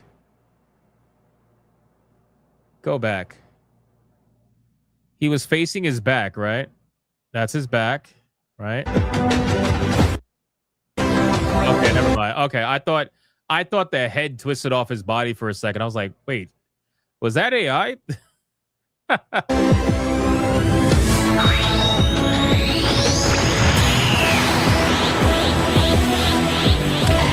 It's a Super Saiyan bargain sale.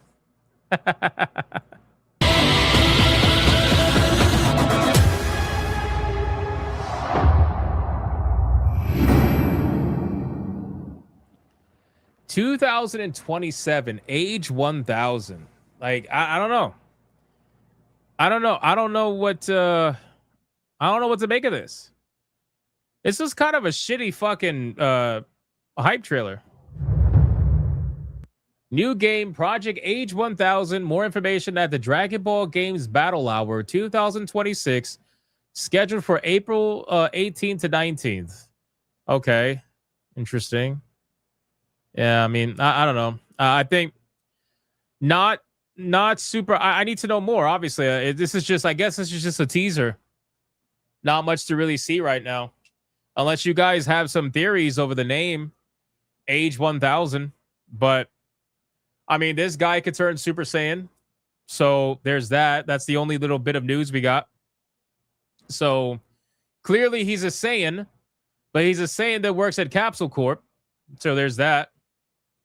So what the fuck I don't know. Xenoverse 3? Maybe. Did that character just copy Goku's powers? I would say maybe. Because it looked like he had like a tablet, right? Hold on. He was okay, so he was in some sort of like training chamber, obviously. Training chamber, blasted the chamber away, and then somebody walked in. And then after that person walked in, it started zooming into like all the heroes and the villains. You have Cell over here. You have Broly over there. You have Gohan over there, adult Gohan. You have Vegeta, and then of course you have Goku. So these characters are going to be involved in some way, somehow, I got to imagine. But then after he sees Goku, he just magically turns Super Saiyan. So maybe he can utilize the powers. I saw a lot of people online trying to say that this might be another Dragon Ball Online, where you make your own character and you can, have your own certain kind of powers or whatever. Or he's related to Goku. I don't think he's related to any of these guys. I think you guys might be onto something, that it might be a power copying kind of thing. But I mean, regardless, it is what it is. We will find out more on April 18th to 19th. But until then, I don't really know too much. So no muscles. Yeah, he is a little bit of a capsule soy boy. Doesn't seem like it might be a Xenoverse type. I don't think this is going to be a fighting game. I got to be real with you. I don't think it's going to be a fighting game. I think this is probably good just based off the name and everything. I think it's going to be either an adventure game or an RPG style game, something like that. I don't think it's going to be another fighting game, especially since they're still updating their fighting games that they have out now. I don't think it's going to be another fighting game. If they were smart, they would introduce something that's not a fighting game to capture some more of the market. Your guess is that it's going 1,000 years in the future? Maybe. No Hearts Left said it may be an MMO. It might be. That's what people are saying. People are saying it might be Dragon Ball Online, which would be fucking crazy. MMORPG Dragon Ball, that would be insane. I don't even know how that even, like, how would that even work? You know? So we'll find out more, but until then, I don't have any more information, so we're just gonna have to like wing it at that point. But I thought like it's really wasn't that great of a trailer, personally. Okay, let's X that out. I got one more quick story that I want to go over. One more quick story, and then we'll talk about Fable really fast. So apparently, this is fast, really fast. Sledgehammer Games. So I didn't even know this. Sledgehammer Games is apparently developing an action RPG with deep lore, it's claimed. And keep in mind, these are the people who are best known for the Call of Duty franchise. The studio started in 2011 with Call of Duty Modern Warfare 3, and most recently assisted the likes of Treyarch and Raven Software on Black Ops 7.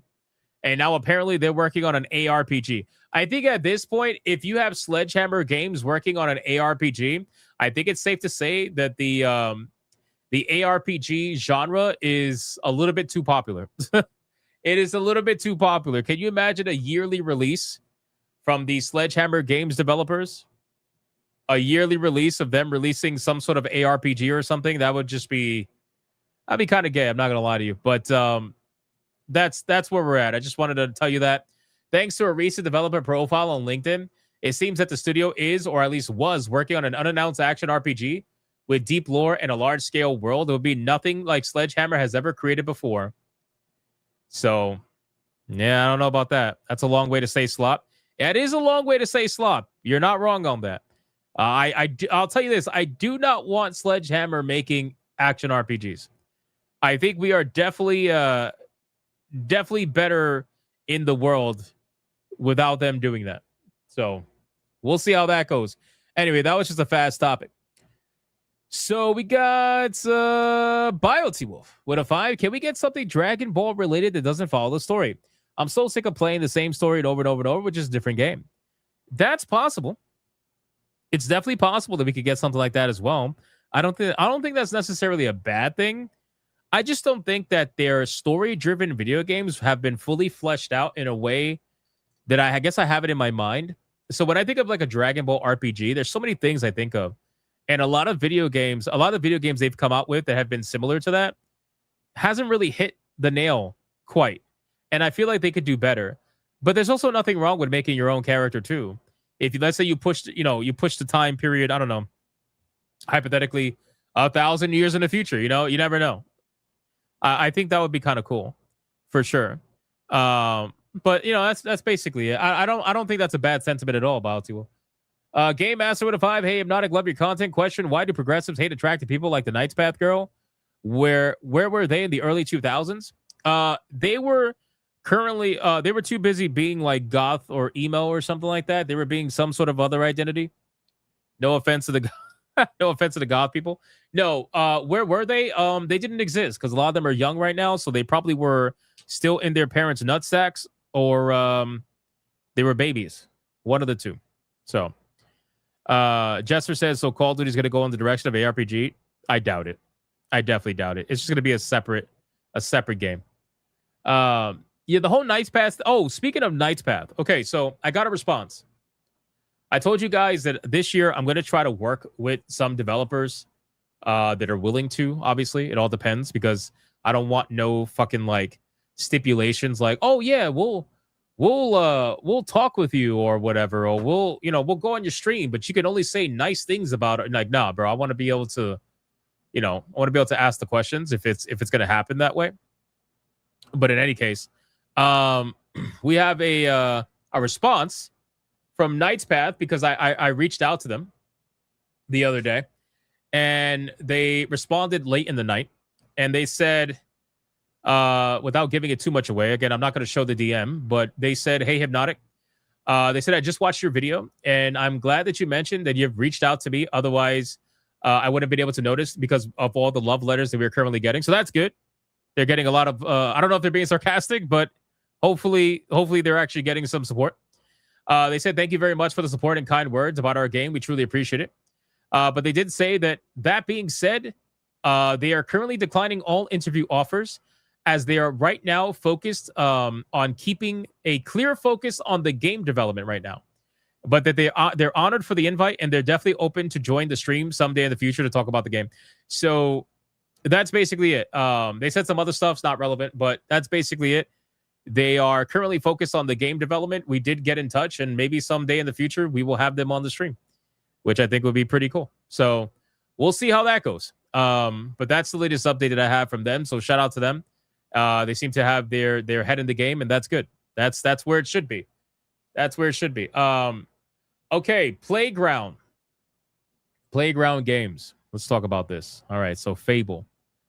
Let's cover the Fable story really quick. So Fable, as you guys are aware, a lot of people have their thoughts on it. You know, we spent well over an hour on Saturday Night Hypnosis this recent Saturday talking about Fable, having a conflict of opinion and everything like that. And it was good. It was good.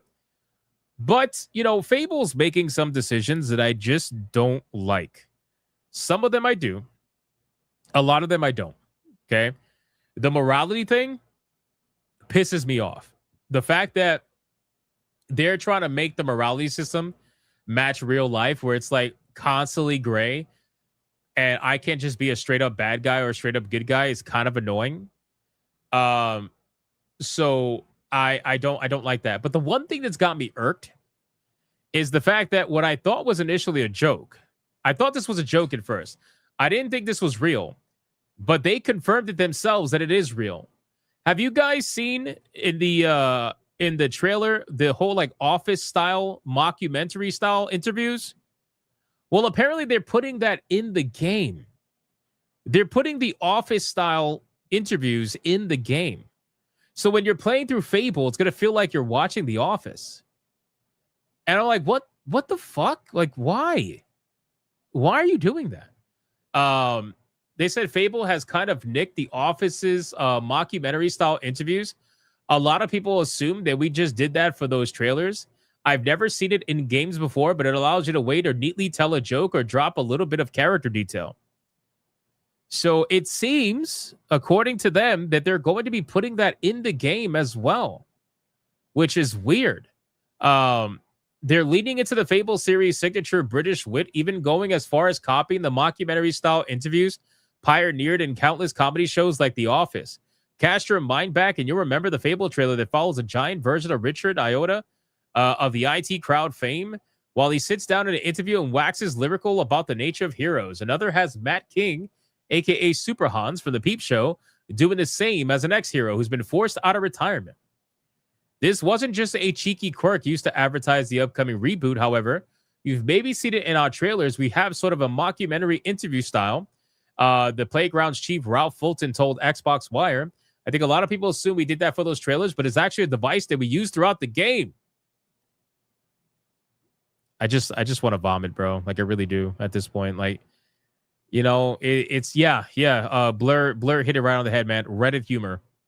This is Reddit humor, bro. This is, oh my God, man. Like, guys, this is supposed to be a fucking fairy tale / fantasy style video game. And now you're going to have the Office style mockumentaries nonsense. I just, again, when I'm playing games like this, the last thing I want to feel, see, or whatever is anything that's related to modernity. Like, I don't need to see that. I don't need to see modernity. Like, there's no reason why I should see anything modern in a fairy tale fucking video game. There's no reason, bro. There's no reason whatsoever. That's the last thing that I want to see. And you know what's sad? The sad thing is, like, you know, they're not just going to do it once, right? They're not just going to do it once for like an Easter egg and say, ha, ha, ha, look at us, we're so funny. They're not going to do that. They're going to do it over and over and over again until it's fucking annoying. That's what's going to happen. You know that's true. Yeah, the problem is these writers only know modernity. I know, and that is another issue. And again, I've said this so many times that the number one issue plaguing the entertainment industry as a whole, obviously including gaming, is writing. I feel that writing is the number one problem by a long shot. If we were to somehow, with the snap of our finger, fix writing, I think 80 to 90% of the issues we are currently experiencing right now would be solved. I really do. I really do. And that goes from an ideological standpoint, everything. Because there were some woke-ass people back in the day that had all kinds of crazy beliefs. And guess what? You didn't know any of them. Because the writing was so damn good that they knew how to either keep that shit out or interwove it into the story to make it interesting. Now, they're just incapable of doing that shit. It's impossible. They have no skill to be able to do that. So I just feel like if we somehow, and I know it's obviously easier said than done, but if somehow we could fix the writing, we'd be in such a golden spot. And I think that goes for a lot of things, personally. It says that, yeah, but to be a good writer, you have to write about problematic things. So we can't have that anymore. Yeah, I know, right? That requires creativity, and you just can't have that. You got to write about the safe things. You got to write about gender and whatever ideology. It just sucks, bro. It really does. It really does, man. It's sad because our graphics have progressed so much. Our technology has progressed so much, but our writing that right now has not been taken over by technology has regressed so much to the point where they are on completely opposite sides. So you have graphics and technology that's all the way on one side of the map, and then you have fucking writing on the opposite side of the map that's on fire. Like, that side of the map is on fire and writing is stuck there. And we keep trying to tell them, hey, you got to get to our side. They're like, no, respect my pronouns. You know, it just sucks, man. It sucks. So it says that we were inspired by the incredibly rich variety of British comedies that have been around over the last 20 years, like Peep Show, the IT Crowd, or the It Crowd, and so many others. We started with The Office, not just that IP, but a lot of the techniques and the devices that it popularized. You know, it's really grounded, awkward style of humor, which really appeals to us. I'm not really sure how those in-game interviews will operate, since as far as we know, cameras don't actually exist in the fairy tale world of Albion. So how do you rationalize the fact that these characters are essentially talking to something or someone that's not there? But I'm all for seeing big budget games take wild swings like this, and I'm even more excited to see how it'll work. I'm not. You should have just stopped at the beginning. You're right. It's a fantasy game. Where the fuck are the cameras? How do they have cameras? Again, it's like they love doing this. Modern writers love breaking the fourth wall in the worst, most cringiest way possible. They never make it funny.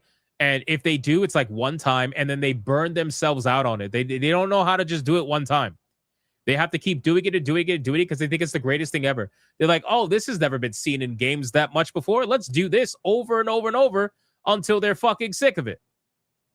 It sucks, man. And then keep in mind, Fable is obviously a role-playing game. So you're going to, in theory, you're going to have a long time playing this game. So you mean to tell me throughout this entire long game, you're going to be constantly seeing these fucking mockumentaries? I don't want to see this shit, man. Keep Master says She-Hulk, for example. She-Hulk's a great example. She-Hulk's actually a perfect example of that. And she did it in the most cringe, like unfunny way possible. That happened humor. Yeah, it's Reddit humor. It's Reddit humor. That's what it's called. They call that for a reason. They're pulling a She-Hulk. Yeah, exactly. So anyway, at this point, guys, you know, my interest in this game is waning. I tried to be as open-ended as possible, and as just like, again, we really didn't see that much. They did show us a lot of Fable-oriented things because I genuinely believe they were trying to win back the Fable crowd. But introducing this and then the whole morality change and all that, bro, those are two major red flags. I'm sorry. The morality change and this bullshit are two major red flags that are going to take you out of your fairy tale experience. You know, that's what's going to happen. It's going to, every time you take every time you take a couple steps forward, you take like 50 steps back, and it sucks. Zolosi's right. Tacked on character creation. Again, tacked on character creation, at least if I have something, I'm okay with it. But, you know, I didn't like the idea they were forcing you to play as the female character. I really hope they fix the fucking walk, bro, because you got men out here with the craziest sway. I have never seen a man walk like that wasn't a flaming gentleman, let's just say. So hopefully they fix that. But yeah, I doubt that. It's been 16 years since Fable 3, by the way. That's a long time. That's a long time. They ruined another game, had to put their stank on it, and it's horrible. I hope we're wrong. I really do.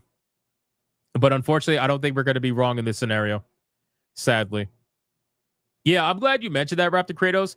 Forspoken type BS. You know, the issue with Forspoken, everybody's like, oh, you guys just hate it because it had a black female in it. No, we fucking did it, bro. You guys made the black female insufferable. You guys made her so unfunny, so cringe, so literally insufferable. She was a bitch half the time. You guys wrote her that way. You made her insufferable. And people didn't want anything to do with it. So that's not our fault. That's your fault. You should write a better character. I just did that with my freaking mind. Yeah, I know, right? It's that Marvel-style humor that they thought was so amazing. And they still do, by the way. They still do. Like, all these writers are constantly utilizing Marvel-style humor that is genuinely sickening. So the question is, how many crimes can you commit before the game will punish you? No Hearts Left, to be honest with you, I have to imagine this version of Fable, considering that they're going with this whole objective morality thing, I think that it's going to take a lot of crimes before you are labeled anything close to bad. I really do, because we all know that the ideology of these people is to be soft on crime. We all know that, right? Just look at how they are in real life. And if they're applying real life logic to morality in this game, which they are, they've openly admitted that, then that tells me that you're going to be able to run around and damn near murder half the town before they finally think you're a bad guy. That might sound crazy, but I do think that that's the case. So, yeah, the gray morality system. Like, who the fuck wants a gray morality system? No, I want to be fucking evil. Okay, if I want to be in the gray, I'll kill 3 people and revive 3 people. There we go. Boom, I'm in the gray. But otherwise, leave it up to the player. Leave it up to the player how gray they want to be. And then they kind of go from there. You probably will never get anything more than bad words. Maybe. Why his legs look skinny? I don't know. They call wrong right and they call right wrong. That they do. Marvel movies were a mistake. They have a cursed generation of writers. I blame Joss Whedon. He started it. Yeah, I think a lot of writers, especially modern writers, like you said, have grown up with the Marvel movies. Phase 1, Phase 2, Phase 3. So that's all they know. That's what they think is funny. So I don't know. Anyway, again, at this point, guys, it is what it is. My interest in this game is waning fast. Hopefully the next trailer we see, whenever that is, a year, 2, 3 years from now, maybe. Hopefully we get some more information if something looks better. But as of right now, it ain't looking good.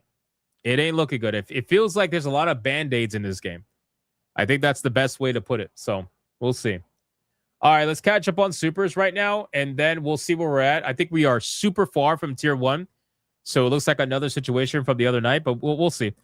Game Master, we covered this one. Kagami with an MX50 says, age 734 is the year Goku was born.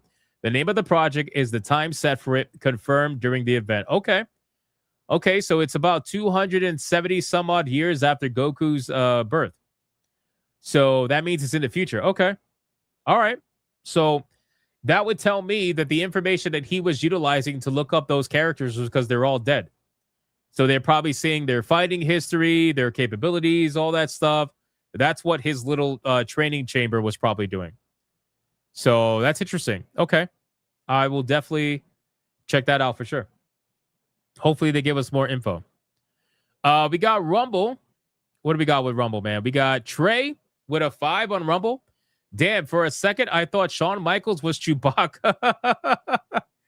Bro, that's crazy. That is crazy, man. Torinol with $1. People don't use the hardware from 18 years ago anymore. What are they targeting their game for? Y3K hardware? Well, it's because they probably updated their engine like multiple times. They've updated the game multiple times. You can see the vast difference between the first cutscene and the second cutscene. But again, those are 9 years apart, and we still have another 9 years from the last cutscene. So it's ridiculous, right? We'll see. We'll see. Sage of Six-Path says, Hypnotic, we need more games like Undertale's morality system. I just want a good morality system, man. I don't want this gray bullshit. I don't want to be a misunderstood villain. I don't want none of that stuff. I just want if I am doing bad things, then I slowly become evil. If I'm doing good things, then I slowly become good. That's what I want. And then let it like visually showcase, you know? I think they took away the whole angelic thing and the whole horns thing because of religious reasons. That's what I personally think. I can't prove that, obviously, but that's what I think. So we'll see. Let us be evil, God damn it! Exactly. Millennial Gray. Yeah, that's exactly what it is, Jimmy Collins. Millennial Gray. All right, I guess we could just quickly look at some indie games. We had 2 indie games we were gonna look at really fast. And then we will try to get tier 1 in the waifu battle, because we are getting felted. Let's bring up the indie games. The first one up is called The Green Light. I'm not even gonna play the trailer. We're just gonna go right into it. The Green Light. This game is called The Green Light. You know what's crazy, man? I was looking through all the indie games on Steam, and so many of them are horror games. It's just, if you guys are into horror games and you feel like AAA is not holding it down, you should look at indie games, because you'd be surprised what kind of gems you might find. But in any case, this was called The Green Light. Let's check it out. It starts the same way every morning.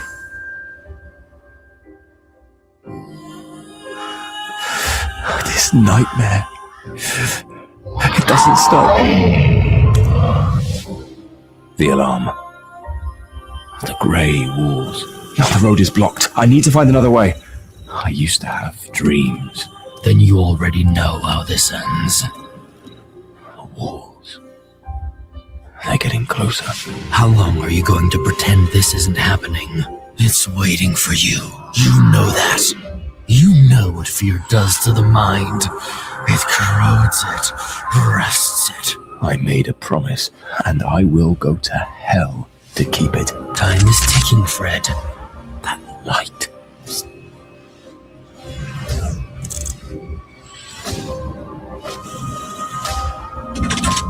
I will fulfill my vow. Whatever the cost.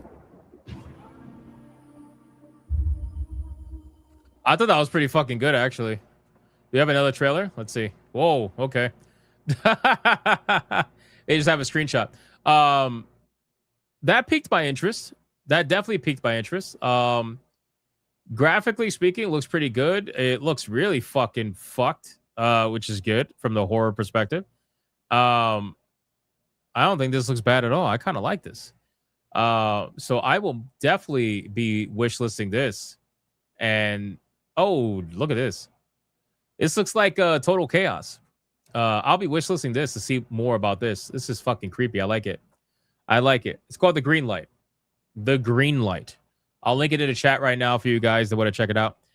Somebody said, is today's stream in reverse? No. It's just what I realize is that people tend to leave the stream when they see indie games on screen, just like they used to leave the stream when the waifu battle happened at the middle of the stream. So I think I'm going to save the indie games towards the end for the dedicated viewers that actually want to stick around for that, versus those that just want to come in, get the content, and then like leave. So that's all. It looked like mouthwashing. I don't no. Mouthwashing had a very distinct style. It had a very distinct style. I don't think this one was quite the same. But we'll see. All right, the next one is called Pyromaniac. This one is another supposed psychological horror game. So let's check this one out. Pyromaniac on Steam. Here we go.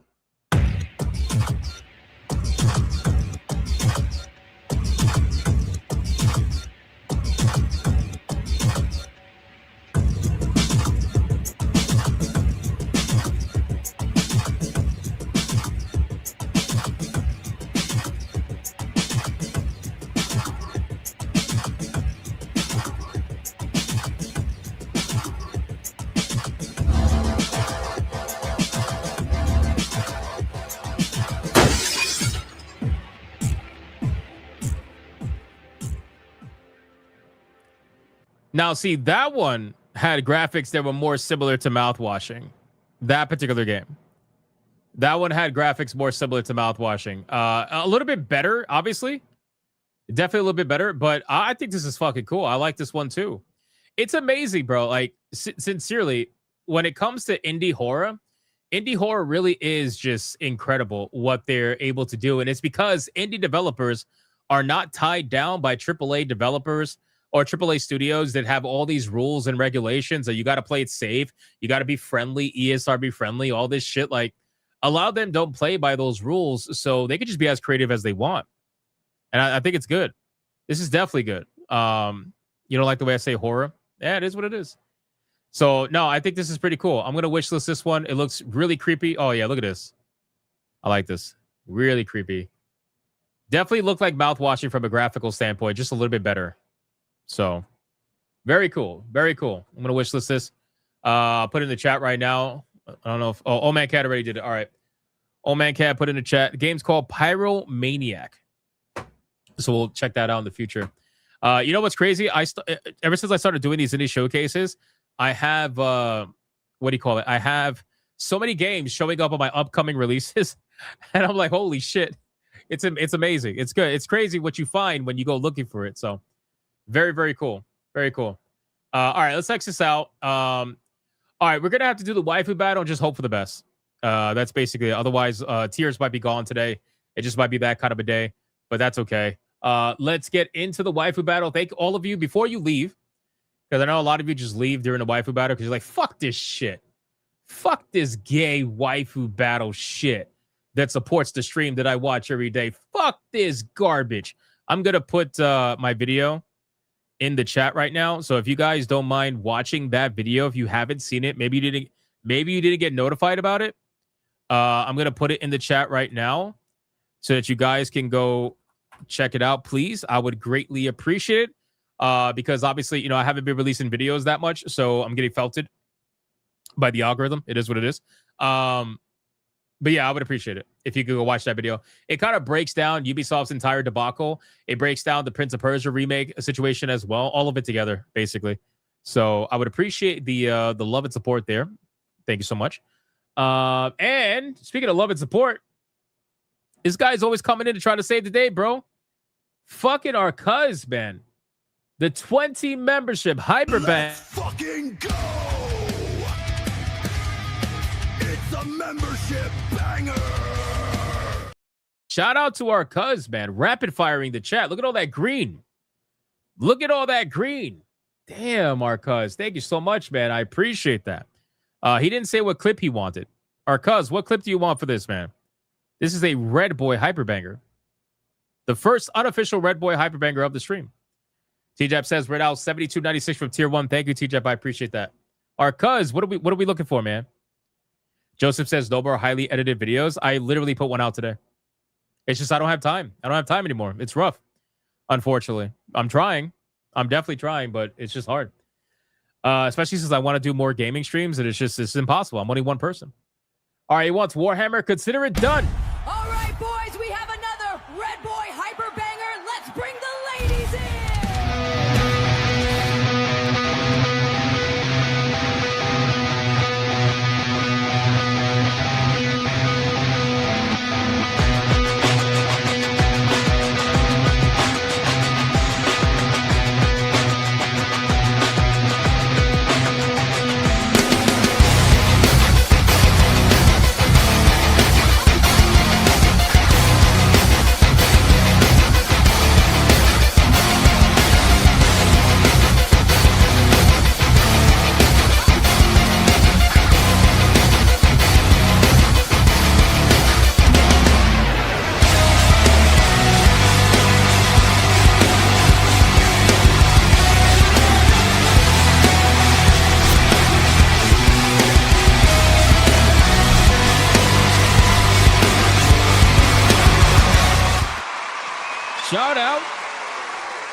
Shout out to our cuz with the 20 membership Hyperbanger. I appreciate that, man. Putting us in a much better position. Joseph says, I have to check it out. Did it show up on YouTube? Listen, I'm telling you right now, for the next, I don't know, let's say for the next month or two, my videos will probably never show up on your YouTube. Very rarely. Unless you are like a super dedicated viewer. And even then, probably not. It's not going to show up on YouTube. It is what it is. This is the same thing we went through last year. We're going to go through it again, especially now since I went like 3 weeks without putting out a video. It just is what it is. So we got to grind it back in. That's it. Hey, pause. It's terrible. Shadow Walker out of nowhere with a 20 membership hyper banger. Let's fucking go! It's a membership banger! Shout out to this fucking legend, Shadow Walker. What clip do you want, my guy? Let me know what clip. I'll play it before the waifu battle. God damn. Major support. Thank you so much, dude. Thank you. God, this is awesome. T-Jab says tier 1 has been reached. Dude, Shadow Walker got us tier 1 with our cuz, the legends. We're currently 172 from tier 2. We're in a much better place now. Shout out to you guys, man. Always holding it down, bro. Always. I can't thank you guys enough. He says your choice. Do I want to troll with the Goblin Girls? Do I want to throw some clanker fuckers out there? Do I want to go with like the spicy Latina? Do I want to go with like the elves or the fairies? We're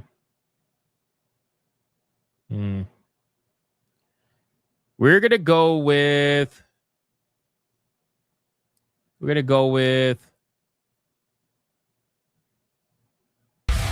All right, boys, it's another Red Boy Hyper Banger. Let's bring the ladies in.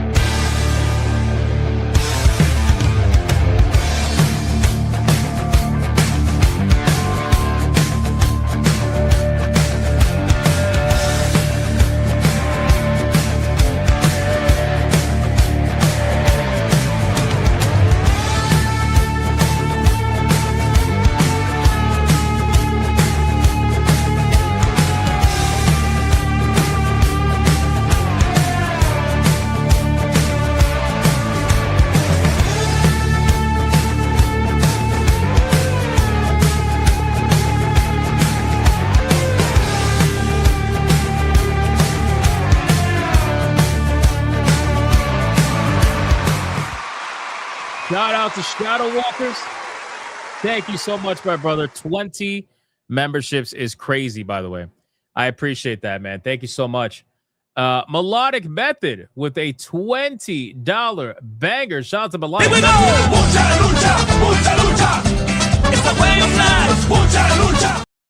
He says, I've heard YouTube creators talk about banking timeless videos, think retrospective, to release when you hit a slowdown. So that's great and everything, but my kind of videos are not like the timeless videos. Some of them might be where I discuss like some of my favorite games and stuff. Like my Stellar Blade videos was probably an evergreen video, or like, I don't know. I'm trying to think, but that I do like gaming news and stuff. So it's just not.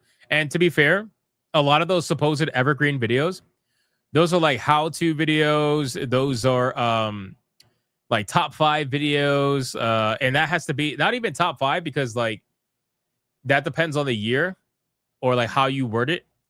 Like you could say top 5 of all time. That's a little bit more evergreen, but still, it's my videos are more like within the last few days of relevancy. So it is what it is. Again, he said you could make those videos too. No, I can't because it just wouldn't make sense. Like my kind of content doesn't do that. That's not what it is. And besides, like my videos, like when I was in the algorithm, my videos were banging. They were doing 50,000, 100,000, anywhere. I would say anywhere between 30 and 80,000 on average. But it's just I didn't upload videos for a month. That was just my fault. It is what it is. So I'll fix it.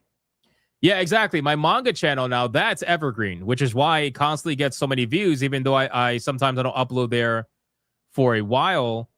I haven't uploaded a manga video in weeks, and I've gained like 300 subs in just like a week or two. You know, it's about to be at 19,000 subscribers all on its own. So that kind of channel, that's an evergreen channel, you know. But this kind of channel, that's not what this is. This is like relevant to the day, relevant to the last couple of days. That's how it is, you know. So maybe a top 10 waifu champions video that will get 0 views. I'm telling you right now, relative quick to make. That John D, I'm telling you right now, a top 10 waifu video will get almost 0 views. Guarantee. you're slacking on that channel, bro. How am I? Again, I put out what I can. So I want to go back to making a video every day. I do have a real life that's very busy, unfortunately.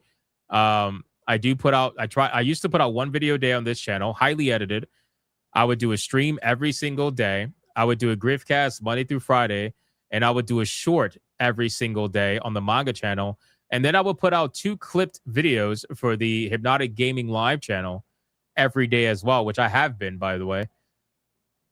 So, like, you know, I'm only one person. Again, people are going to be like, excuses, but then they don't do it. So, but anyway. All right, let's get to the waifu battle. Let's have some fun. Let's close out the stream. And then we'll go from there, ladies and gentlemen. Let's have a good time.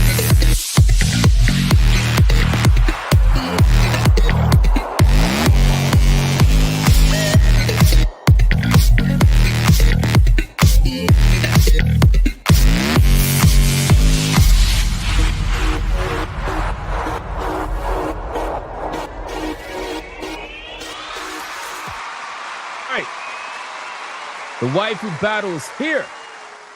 Now, if you guys missed the last waifu battle, we did end up crowning a brand new champion. A brand new champion, ladies and gentlemen. And she's a good one. It is none other than the legendary, apparently not anyway, because some people didn't know her, Sylvanas Windrunner from World of Warcraft.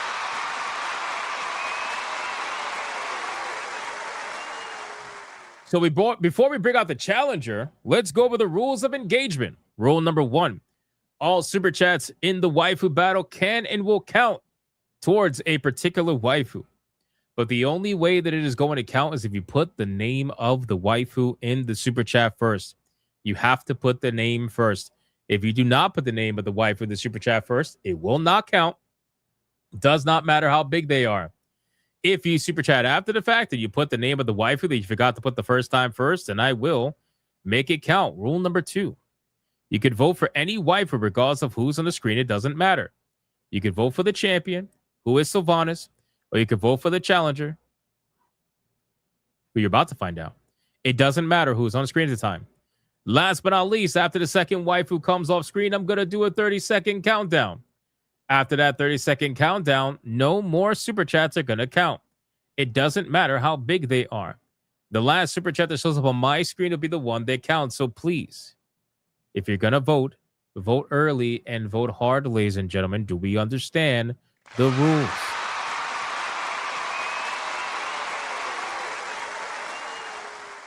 We don't understand a thing.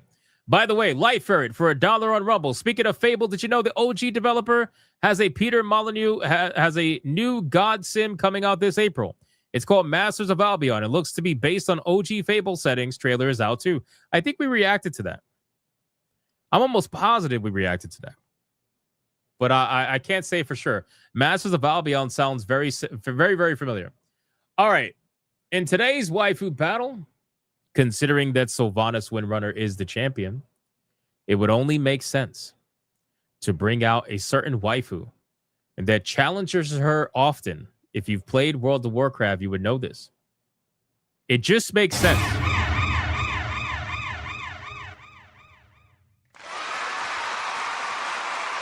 All right, boys. This waifu hasn't been in the waifu battle for a very, very long time. An extremely long time. So now she is making her return. And it is none other than the one and the only Jaina Proudmoore from World of Warcraft, ladies and gentlemen. Let's start the clock and let's see who is going to win. Is it going to be Jaina Proudmoore? Or is it going to be Sylvanas Windrunner? The two waifus are going to combat each other right now. Hey, yo, Kid Flash Nacho says Jaina is down for the orcs. That's crazy, bro. That's crazy, bro. Mommy of the Sea is crazy, Blue Octopussy. Never played World of Warcraft. It's only on PC. You missed some epic times, but that's okay. That is okay. You can't play it all. Shout out. We got Jaina versus Sylvanas. We shall find out. Torinol says, I've been disappointed a few times recently where neither contender lands in my Goonable bucket. You mean to tell me that Jaina Proudmoore does not land in the Goonable bucket? Really? Seriously? I think that's crazy, bro. I could understand Sylvanas, but Jaina? I don't know, man. She got the hips for days. She got the balloons. Gray Soul with a 2 for Jaina. I want to be loyal to the Horde, but damn. Don't be. Don't be. Let it all out. Pause. I can't goon to that? What? They made more Butch. They made Jaina more Butch in the past 10 years. Well, that's why I'm not going with that version. I'm going with the real version. She kind of looks like a grandma. What? Bro. That's crazy. That's crazy. That's crazy. I think I have a bucket. Hashtag Goonable. Thank you. I'm glad somebody knows. Fractal Mage says, are y'all okay? I don't think they are, Fractal Mage. I don't think they're okay. I think something's wrong with them.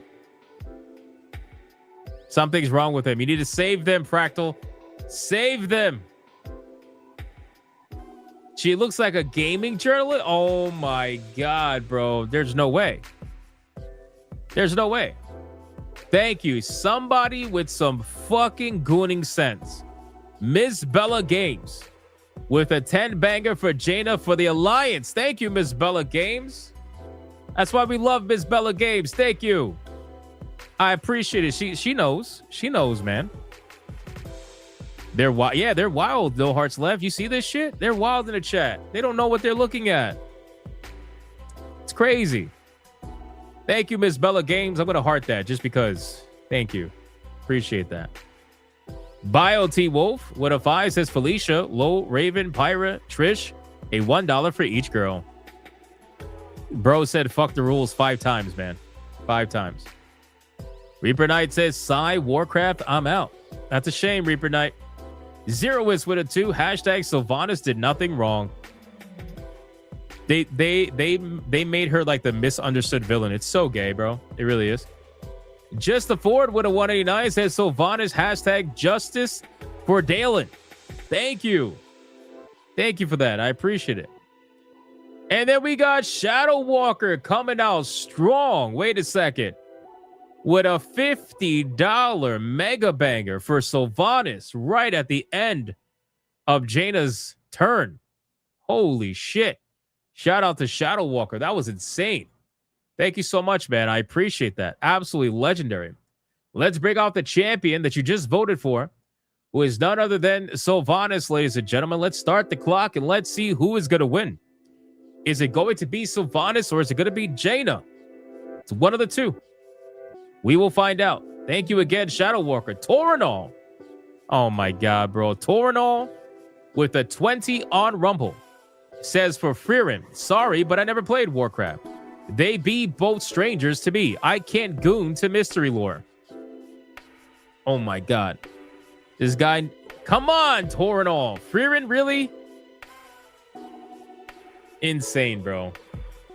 But thank you for the 20. I appreciate that, man.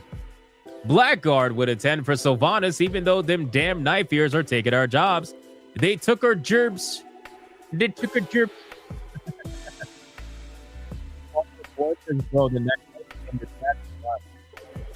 Listen, it is what it is. Okay? It is what it is. Thy shall goon. Make it happen. Our cuz says she's ashy. Give her some lotion. I don't know if that works on someone who's undead, but whatever. Toxin with a 189. Jaina versus Jaina. I guess that counts for Jaina. Ron DFK with a 2. Jaina because buoyancy. Sorry. Wow. Yeah, she definitely has it all right. She definitely has it all right. What'd you say? You went on the water? Oh, it's because I looked away from the mic for a second. Sorry. My bad. My bad. We got Melodic Method with a 5 says Sylvanas, post this picture in post, please, for research purposes. Can't do that, man. Can't do that. Dead Eyes Lock with $1 over on Rumble for Sylvanas. Thank you, Dead Eyes Lock. And then Refrigerator Sasquatch with a 2. Any appliance-based waifu? No. No. Oh, that says Jaina Va. This motherfucker. I thought that said versus. Lol. Look at what this shit says. Jaina Va. Jaina. I hate you, Toxin. I hate you, man. I was reading these fast. Guys, Jaina's getting felted. Jaina's getting felted. We need help. What is going on here? Is Sylvanas really gonna just bum rush Jaina like this? Not good, man. Not good. What are we doing? What are we doing? Oh, man. It's not good. Dead Eyes Lock says both of my WoW and LOL is a bit rusty. Makes sense. Against that pick, I'm not surprised. There was nothing wrong with the Jaina picture. She was loaded to the moon. To the moon. That picture should absolutely be considered. Fallen Reborn says, y'all need to repent. Do not the undead knife ears. Sounds about right. Yeah, Joel, we covered that on SNH. And again, I don't think it's real, but still. I'd commit necro for that. Holy shit. If I could play my sound right now. If I could play my sound. I finally uninstalled WoW after quitting in 2023. Don't go back. Don't go back. All right, boys. It's time to take Sylvanas off the screen. It's not looking good for Jaina right now. I don't know what's going to happen. 5, 4, 3, 2, 1, go.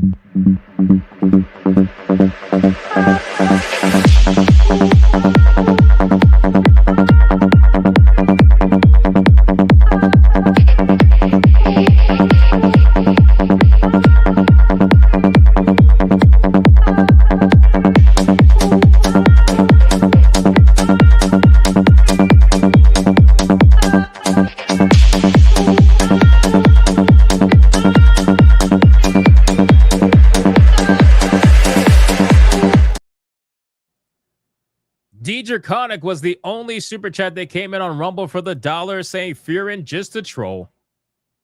Complete and utter silence, ladies and gentlemen. Mods, let's count it up. Feed the ducks. And let me know how far we are from tier 2. I think we're a little far, but I have no idea. Let me know. I think Sylvanas won this one. Pretty sure. Zeroist for 20 months says, weird, that underwater sound you mentioned, it has happened in every single stream I've watched. It lasts 3 seconds and only during waifu battles.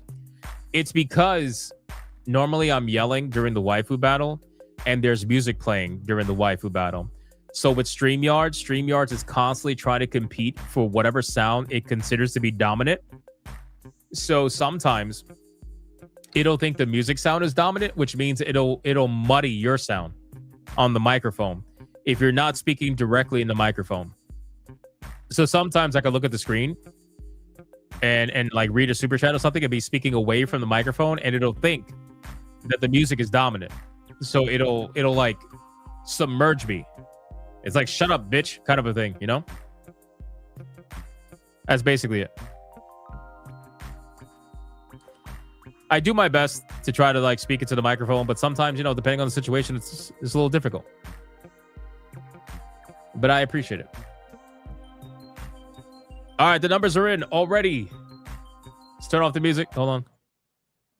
Okay. We got Jaina Proudmore at $15.99. God damn, man.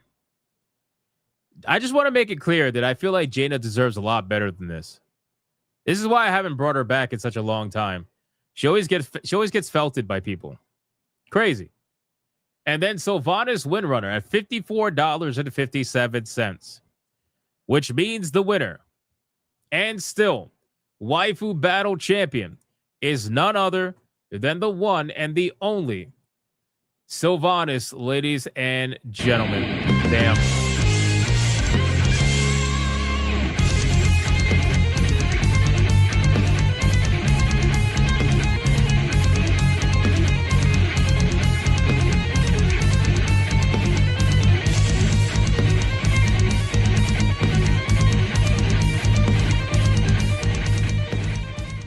Let's do it one more time, ladies and gentlemen. One more time. One more time.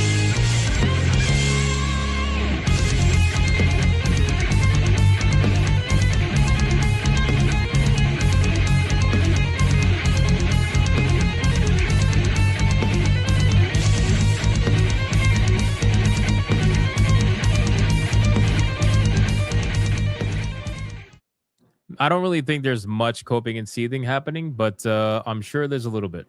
You are coping and seething. You just can't accept what you're seeing. Yes, you're coping and seething. The truth is scalding, and now you are molding and coping so hard. Coping and seething.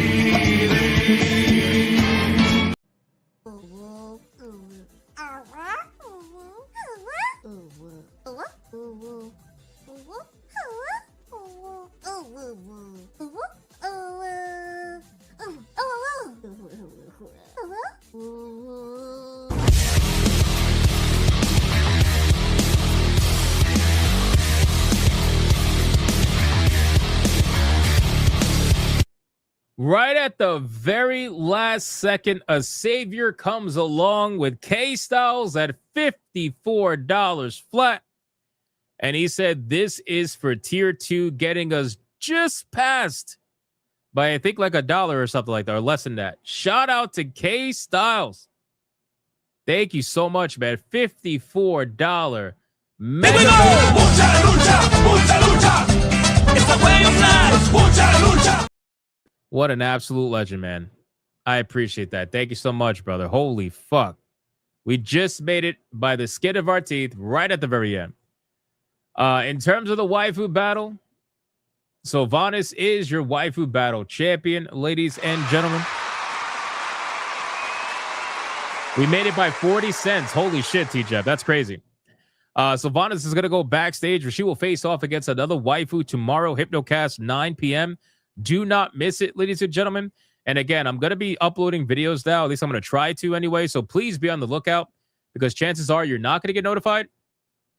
So if you can watch the video that I put out today, I would greatly appreciate it. They're all going to have a similar thumbnail style. So now you should be able to easily recognize it amongst the crowd of YouTube videos that are out there. So I would greatly appreciate if you could watch it. All right, guys, that's basically it. I hope everybody had a fun stream today. It was a pretty big stream. We had almost 500 people watching on YouTube at one point. That's great. So I appreciate that. And we had about 40 to 50 on Rumble. So thank you guys so much for the support over there as well. I appreciate it. Join me tomorrow on stream, not only just for Griffcast, but for also Hypnocast. We're going to be doing both. We're going to be continuing Life is Strange over on Griffcast tomorrow. So join us for that. And then, of course, we got Hypnocast every day, 9 p.m. So thank you guys so much for liking, commenting, spamming the chat, super chatting, gifting memberships, everything. I appreciate it. And shout out to the Hypno mods for doing what they do every single day. I appreciate you guys as well. And I will see all of you on the next stream. Until then, go be bigots and go be gooners. Bye.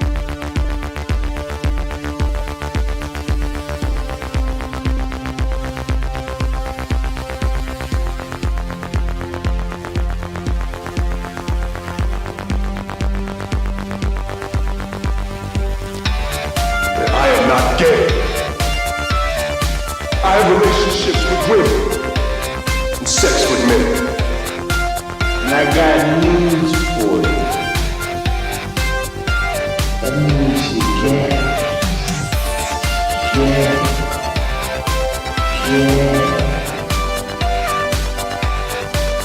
Poor kids are just as bright and just as talented as white kids.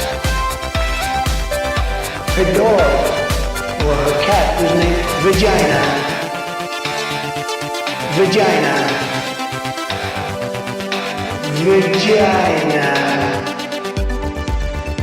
Put a ticket in, make her gay.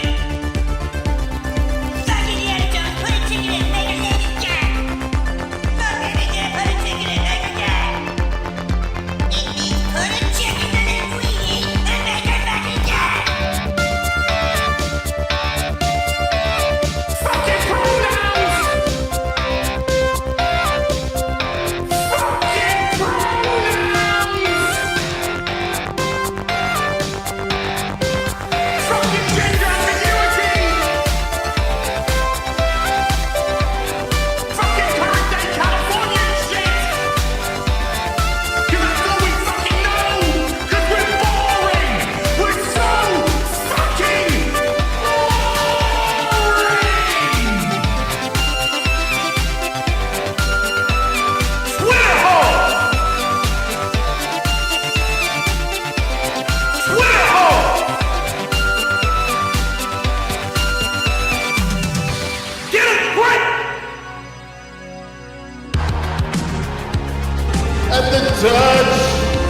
of the black man. I bring light. I bring light.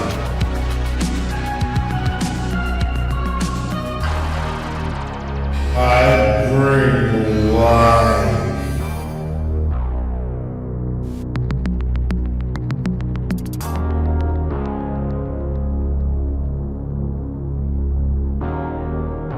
I bring light.